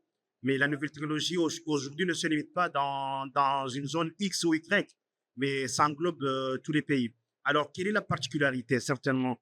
Étant donné, nous, on est là pour au moins faire cette promotion, mais on veut justement savoir qu'est-ce que nous, on peut faire avec vous réellement, d'une manière concise. Merci. Monsieur Dumortier, peut-être vous voulez répondre, non? Je vais répondre ou tu laisses la parole? Je peux commencer. Je pense par rapport à les entreprises qui ont été pitchées ici et également par rapport à Circuit que je viens de vous présenter, eh bien, vous êtes face à des écosystèmes qui sont déjà bien implantés, des solutions qui sont facilement déployables.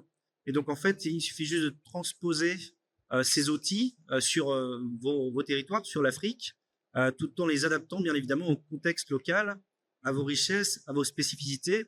Mais c'est quelque part partager l'expérience que l'on a eue sur d'autres destinations, l'enrichir de votre expérience aussi, pour proposer voilà, les meilleurs outils pour valoriser et mieux accueillir les touristes sur votre destination. Pour ma part, juste un petit détail, mais je pense que c'est pas un détail. Moi, j'adore l'Afrique. Je suis un amoureux de l'Afrique. J'ai passé énormément de temps en Afrique. Ce qui est formidable, c'est que l'Afrique est le continent qui a pris le plus grand virage de la digitalisation bien avant tout le monde. Vous êtes passé de 0 téléphone à tout en téléphonie mobile. Vous avez été les premiers à faire du paiement automatique avec votre smartphone. Vous êtes les premiers à intégrer de la blockchain. Demain, vous serez les premiers sur les nouvelles technologies. Je vous le dis. Nous, on a un bureau à Ben Grir, à l'université Mohamed VI. Quand je vois, c'est la future Silicon Valley, plus gros data center d'Afrique. C'est incroyable. Donc, pour moi, les technologies qui arrivent, et vous êtes les porteurs de ces technologies. Pourquoi? Parce que vous êtes audacieux. Vous ne posez pas 25 000 questions. Il y a un truc qui arrive, c'est quoi? On va l'essayer pour voir si ça marche. Et l'audace, bah, ça permet de gagner souvent. Donc voilà, ça c'est mon avis pour les technologies. Est-ce que un complément ou pas? Les personnes? À la 1, à la 2, à la 3? Non, je rejoins ce que dit Michel, il a parfaitement raison. Vous avez un avantage, c'est que vous avez sauté des étapes en termes d'équipement. Beaucoup de choses se passent par téléphone chez vous. Et aujourd'hui, tout un tas de data que l'on traite de manière classique pour le continent africain, et je le vois avec ce qu'on a fait sur le Maroc, elles sont transposées immédiatement sur le téléphone et elles rendent la capacité à des acteurs simplement munis d'un téléphone de faire du business là où chez nous, par exemple, il faut avoir le Mac, il faut avoir la tablette, etc., etc.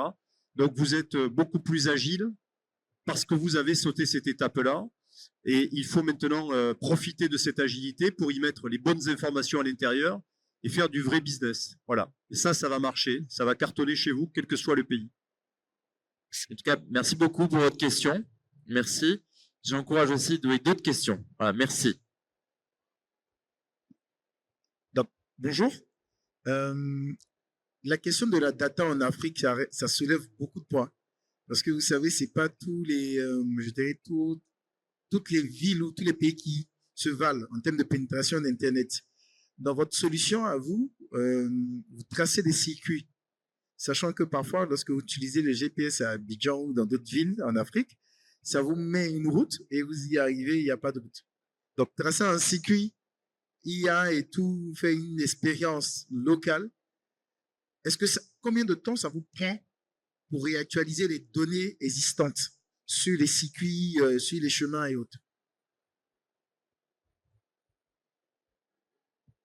Hop, ça. Alors déjà sur les données, s'il y a des données, on est en capacité de les collecter, de se connecter à la base. Mais s'il n'y a pas de données, on a l'écosystème qui permet de venir implémenter et créer ces données, tant sur les points d'intérêt que sur les itinéraires.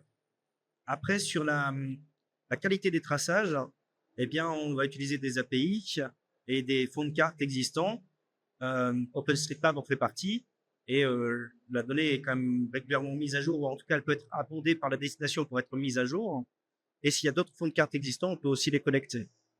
Quand vous avez repéré votre itinéraire et que vous savez quoi valoriser, quels sont les points d'intérêt, créer, paramétrer un itinéraire, c'est quelque chose qui est assez simple dans nos outils et qui peut se faire sans formation particulière, sans compétences spécifiques en informatique. Vous pouvez tracer votre itinéraire et y ajouter des points d'intérêt. Voilà, directement. Après, en termes de guidage, eh bien, dès lors qu'on a la géolocalisation, on peut se repérer sur l'application, on peut être notifié à l'approche d'un point d'intérêt. Et après, si les fonds OpenStreetMap sont corrects, on peut aussi se faire guider comme avec un GPS, tout simplement, sur ce parcours-là. Est-ce que j'ai répondu à votre question? Plus ou moins, mais pas en entièreté. C'est ce que je veux dire. Est-ce que vous envoyez des agents sur place pour retracer les circuits, pour qu'ils soient exacts? Non, pas forcément. On se fie beaucoup aux fonds cartographiques et on peut cumuler en fait les différents fonds, la vue satellite, voilà. Et ça reste toujours l'auteur de la donnée, donc in fine la destination, c'est elle qui va tracer l'itinéraire. Voilà, nous on met à disposition l'outil qui permet de tracer. Ah ouais. D'accord, c'est bien compris. Merci beaucoup. Donc vous êtes né Côte d'Ivoire. Merci. Il y a un monsieur. Hop. Pardon. Vous vouliez? Allez. Présentez-vous, s'il vous plaît. Merci de m'avoir accordé la parole. Monsieur Paul Kaïga Koueni. Je viens de la République démocratique du Congo. Ici, je sais que notre pays, c'est un pays si immense et puis si riche en potentialité tant minière et même touristique, parce que nous avons plus ou moins, je suis conseiller politique du ministère du Tourisme. Donc, nous avons plus ou moins plus de 1000 sites touristiques. Vraiment, la République démocratique du Congo, c'est une meilleure destination. Nous avons autant de parcs, nous avons tout ce qu'il faut. Et même l'okapi, je crois que c'est l'espèce qui est unique chez nous. Bon, ici, ma petite préoccupation, je ne sais pas si ma question est transversale, mais je voulais la destiner à Hello, je ne sais pas. Bon, qui a parlé, je crois, de la digitalisation. Hein? Voilà, c'est bien aussi. Et puis, c'est lui qui a parlé aussi de la culture. Parce que dans tous les développements, je me suis rendu compte qu'on n'a pas parlé des incidences négatives du tourisme sur même la culture. Ça peut être aussi un obstacle. Vous savez que je voulais savoir si dans ces développements, vous avez beaucoup plus côté positif, mais le côté négatif, je n'ai rien vu. Parce que vous savez, les touristes doivent aussi connaître la culture locale pour que certaines choses. Je voulais vraiment que vous puissiez me parler un peu de l'incidence sur la culture par rapport à vos projets. Merci. Merci, monsieur. Oui, alors, en rapport avec la culture et notamment la meilleure connaissance de la culture locale, il y avait un vieux slogan d'Expedia à l'époque, c'était voyager comme un local. Donc, c'est-à-dire partager les expériences locales au plus proche de ceux qui sont les porteurs de la culture, qui sont les gardiens de la culture. Plus on va permettre à quelqu'un j'ai envie de dire, d'enraciner dans son territoire, aussi simple soit-il, aussi individuel soit-il, de se faire valoir sur la toile, sur les réseaux sociaux grâce à sa transformation digitale, plus on va garantir la visibilité de sa culture. Donc, armer les gens pour qu'ils soient visibles et que leur culture soit accessible et réservable, faire une expérience de stage culinaire, faire une expérience sur des champs la nuit. On a par exemple, nous, des gens qui se sont digitalisés pour proposer des safaris photographiques en pleine nuit dans le désert. Des choses qui n'étaient pas, qu'ils faisaient de manière artisanale, qui n'étaient pas très bien partagées, bien connues. Par la transformation digitale, ils ont pu se vendre sur Google, ils ont pu exporter ça sur Viator, sur Get Your Guide, sur TripAdvisor, et cette culture, finalement, elle est devenue rentable.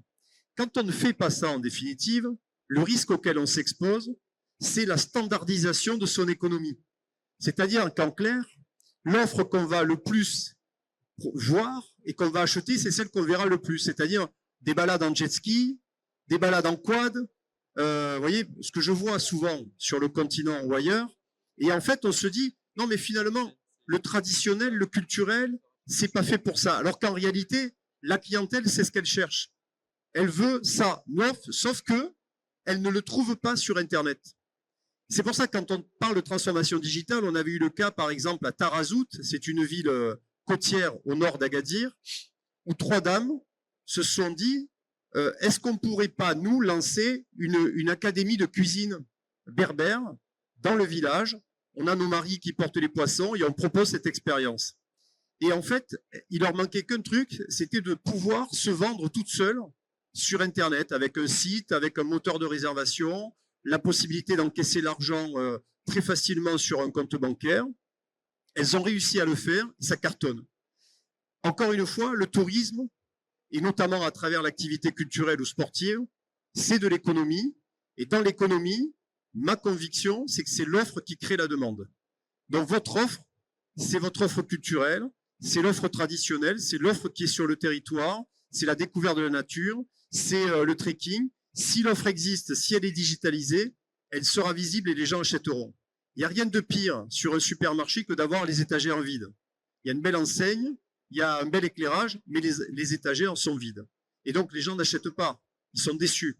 Vous avez, comme dans tous les territoires, et moi, je viens du pays catalan, le sud de la France, nous, on a un art de vivre, on amène les gens, aujourd'hui, faire les vendanges, vous voyez. Ils payent pour faire les vendanges. Ma mère et mes grands-parents, qui sont des vignerons, on dit, mais jamais on n'aurait imaginé que des gens viennent payer pour venir couper le raisin pendant une journée. Et pourtant, beaucoup de gens veulent participer à une expérience culturelle qui est de vivre une journée de vendange.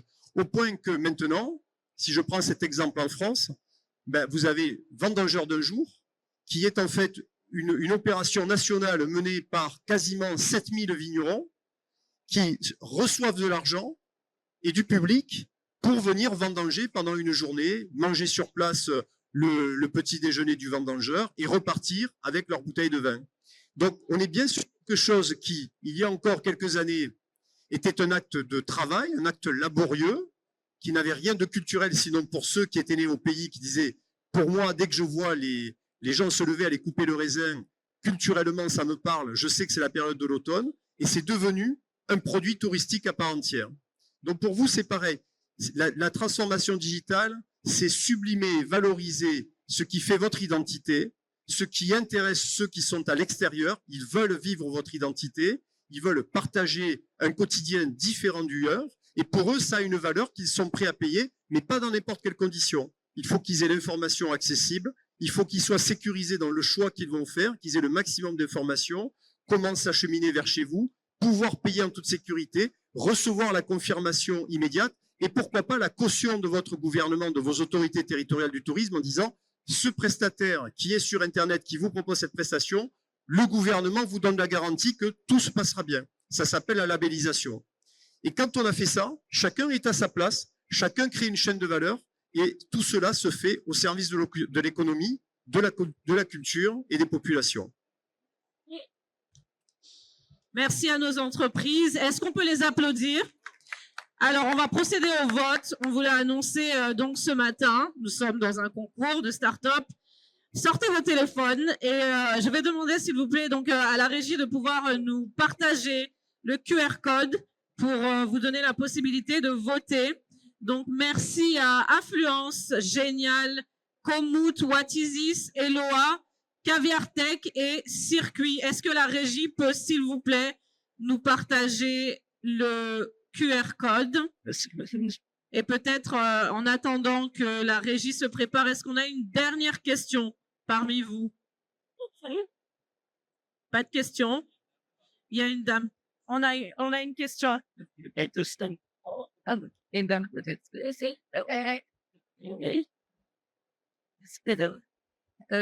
Bonjour, c'est pour Monsieur Delmas. Parce qu'en fait, vous venez de parler de... en fait, vous avez axé votre discours sur deux axes différents. Pour moi, le premier a trait à l'économie sociale et solidaire qui va être valorisée avec votre exemple des femmes. Et l'autre aspect, il est plutôt lié à des circuits culturels. Moi, je l'ai vécu au Rwanda, par exemple, il y a 15 ans, d'aller dans les rizières ou aller dans le quartier musulman, aller déjeuner chez l'habitant. Et c'était extrêmement bien structuré par les offices, les associations, en fait, et présenté dans des grands hôtels où on pouvait réserver. Ça, c'est un axe. Et en fait, peu à peu, même des communautés de femmes de plusieurs origines qui travaillaient ensemble dans certains quartiers pour commercialiser leurs produits. Donc, en fait, il y avait le développement de cette économie sociale et solidaire. Et de l'autre côté, ce que j'aimais bien aussi dans la question de monsieur, c'est en fait comment ne pas toucher à la culture, mais en fait la valoriser tout en la préservant. Et c'est là qu'est une vraie question. Parce que d'un côté, c'est l'économie sociale et solidaire, oui, mais de l'autre côté, en fait, oui, il y a une culture, mais comment ne pas arriver à... je vais prendre l'exemple des Maasai, par exemple, où ça a été extrêmement bénéfique pour eux, le développement au Kenya, et comment le faire ailleurs, et avec une meilleure connaissance des ethnies. Et tout à l'heure, vous parliez aussi du langage, et c'est extrêmement important pour moi aussi de faire le lien avec ça. Voilà, qu'en pensez-vous? Merci, madame, pour la question. Vous avez parfaitement raison. Ce qui attire les visiteurs sur une destination, c'est le côté authentique. Ainsi, il n'y a rien de pire aujourd'hui que d'aller dans un endroit, de voir les mêmes McDonald's, de voir les mêmes enseignes. On n'a pas l'impression de voyager. Donc, en fait, quand on voyage, on veut sortir de son quotidien et aller dans un environnement qui est authentique. Voilà. Donc, là, le tourisme a souvent été détourné ces dernières années parce qu'on considérait que ce qui était authentique n'avait pas de valeur vers des offres qui étaient trop standardisées. Et on le voit en particulier, y compris en France. Pourquoi la France aujourd'hui, c'est un pays qui est extrêmement riche du point de vue touristique? Parce que 80% des touristes français qui viennent en France sont des Français. Ils redécouvrent leur pays. Ils ont besoin de comprendre la différence entre quelqu'un qui est dans le sud, le sud-ouest, le nord. On a besoin de ça. Donc, la recherche d'authenticité, c'est essentiel. L'authenticité, dans ce que vous disiez, de ces dames qui sont dans l'économie sociale et solidaire, comment elles sont connues et comment on arrive à préserver cet écosystème. Nous, on a développé, Emmanuel le sait, sur une ville comme Lourdes, on a développé les systèmes de conciergerie.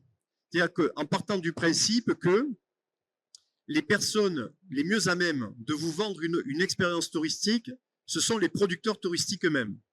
Si vous allez à Lourdes, qui est la deuxième ville hôtelière après Paris, grande ville de religieuse en termes de... Monsieur Delmas, toutes mes excuses. Non, je donne juste une information. On arrive hors du temps, on a une table ronde après, s'il vous plaît. Un mot voilà, pour vous conclure. aviez juste 3 produits ultra populaires. Grâce à la conciergerie, maintenant, il y a 30 produits très authentiques qui sont nés et qui n'étaient pas achetés jusqu'à présent et qui font vivre des familles.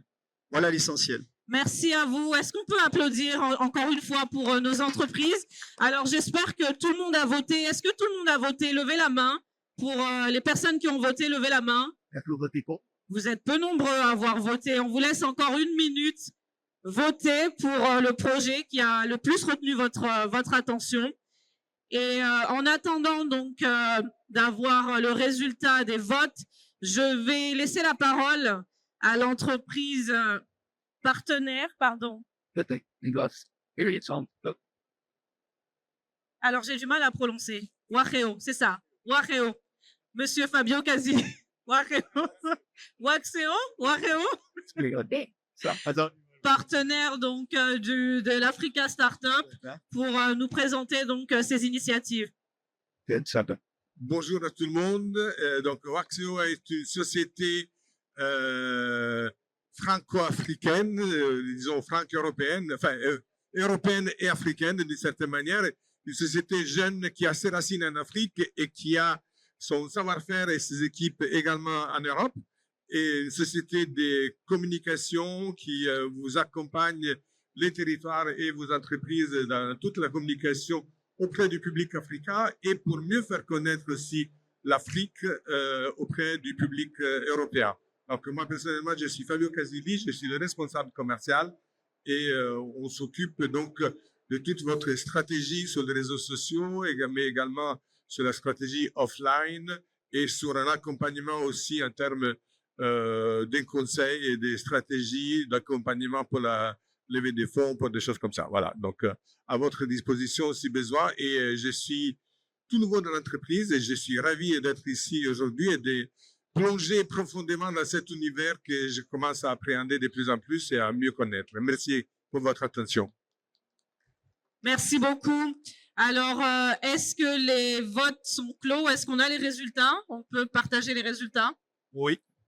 Donc, du coup... Selon le vote, en premier, on a Eloa. En deuxième, on a Komout. Et en troisième, on a Génial. Félicitations donc à notre top 3. On va donc laisser notre jury délibérer donc pour choisir l'entreprise gagnante de ce concours.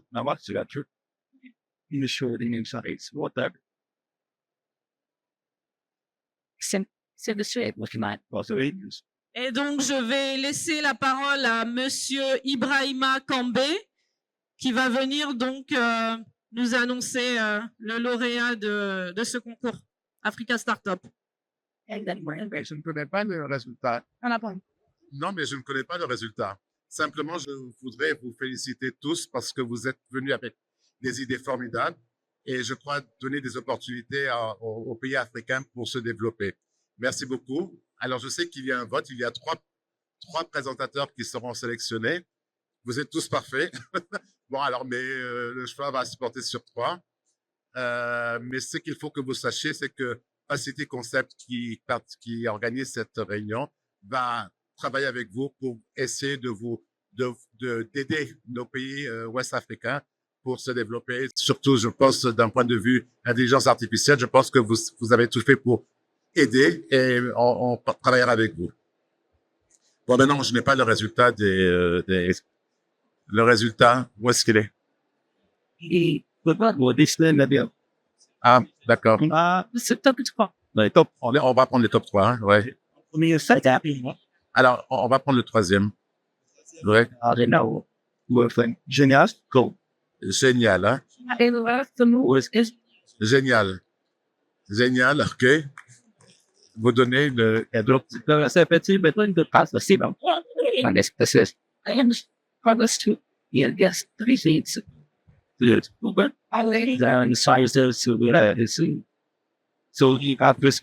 Bravo. Donc voilà, donc c'est remis par Fatih Olsey, qui est le coordinateur de France Tourisme Lab. Bravo. C'est pas ça. C'est bon. Ah oui, c'est sûr. Ok. Je peux vous... Ensuite, je crois que c'est Komout. Bravo à Komout. Est-ce qu'on peut l'applaudir, s'il vous plaît? Je te remets.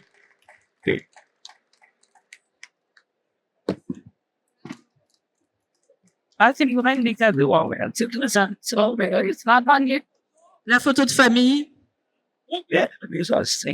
Ah, ça, apparemment, il faut faire un web. Hein?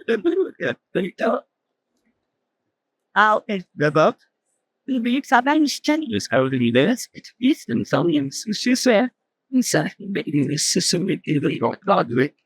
Et ensuite, je vous remets donc Bruno Delmas d'Eloa pour le premier prix.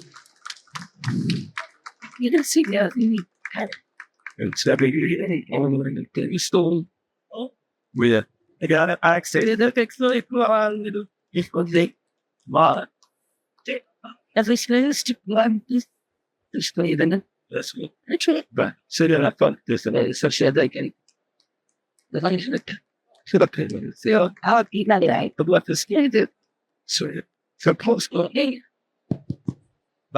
Messieurs, dames, moi je vous remercie d'être présents pour ce concours et aussi à nos startups d'être présentes aussi, d'avoir pitché, même si il y a eu le premier, le deuxième, le troisième, tout le monde est gagnant. Et l'idée, comme Monsieur Ibrahima a dit, déjà de 1, au niveau de Facility Concept, on s'est rendu compte d'une seule chose. On a un continent qui est vierge, où il y a beaucoup de choses à faire, beaucoup de travail, que ce soit tant dans le domaine du tourisme, de la culture, du sport. Et on a la chance aussi que vous avez des outils qui répondent à ces besoins-là, tant en termes de digital, en termes de connectivité, mais aussi en termes d'expérience client-user, au niveau aussi de la formation. Et nous, en tant que Waseko, on s'est dit, pourquoi ne pas amener ces entreprises à aller vers l'Afrique et créer une sorte de pont par le biais d'OTL, mais aussi du cabinet. Parce que les entreprises ne connaissent pas l'Afrique et l'Afrique cherche ses solutions. Donc, être un ambassadeur pour être un pont entre le Sud et aussi l'Afrique et maintenant aussi vous mettre en lien. L'idée par la suite, c'est de pouvoir vous présenter aussi des rendez-vous auprès de ces destinations africaines qui seront intéressées par vos propositions pour vous accompagner, vous déployer sur le sol africain et inversement aussi pour que vous puissiez aussi partager ces compétences, mais ces expériences internationales sur le sol africain.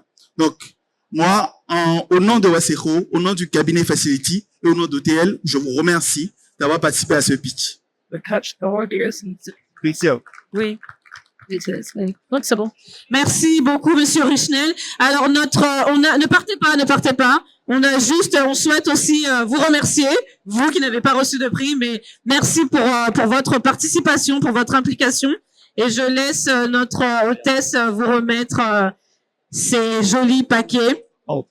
Notre session de pitch, du coup, touche à sa fin. Merci à tous pour votre participation, pour votre implication.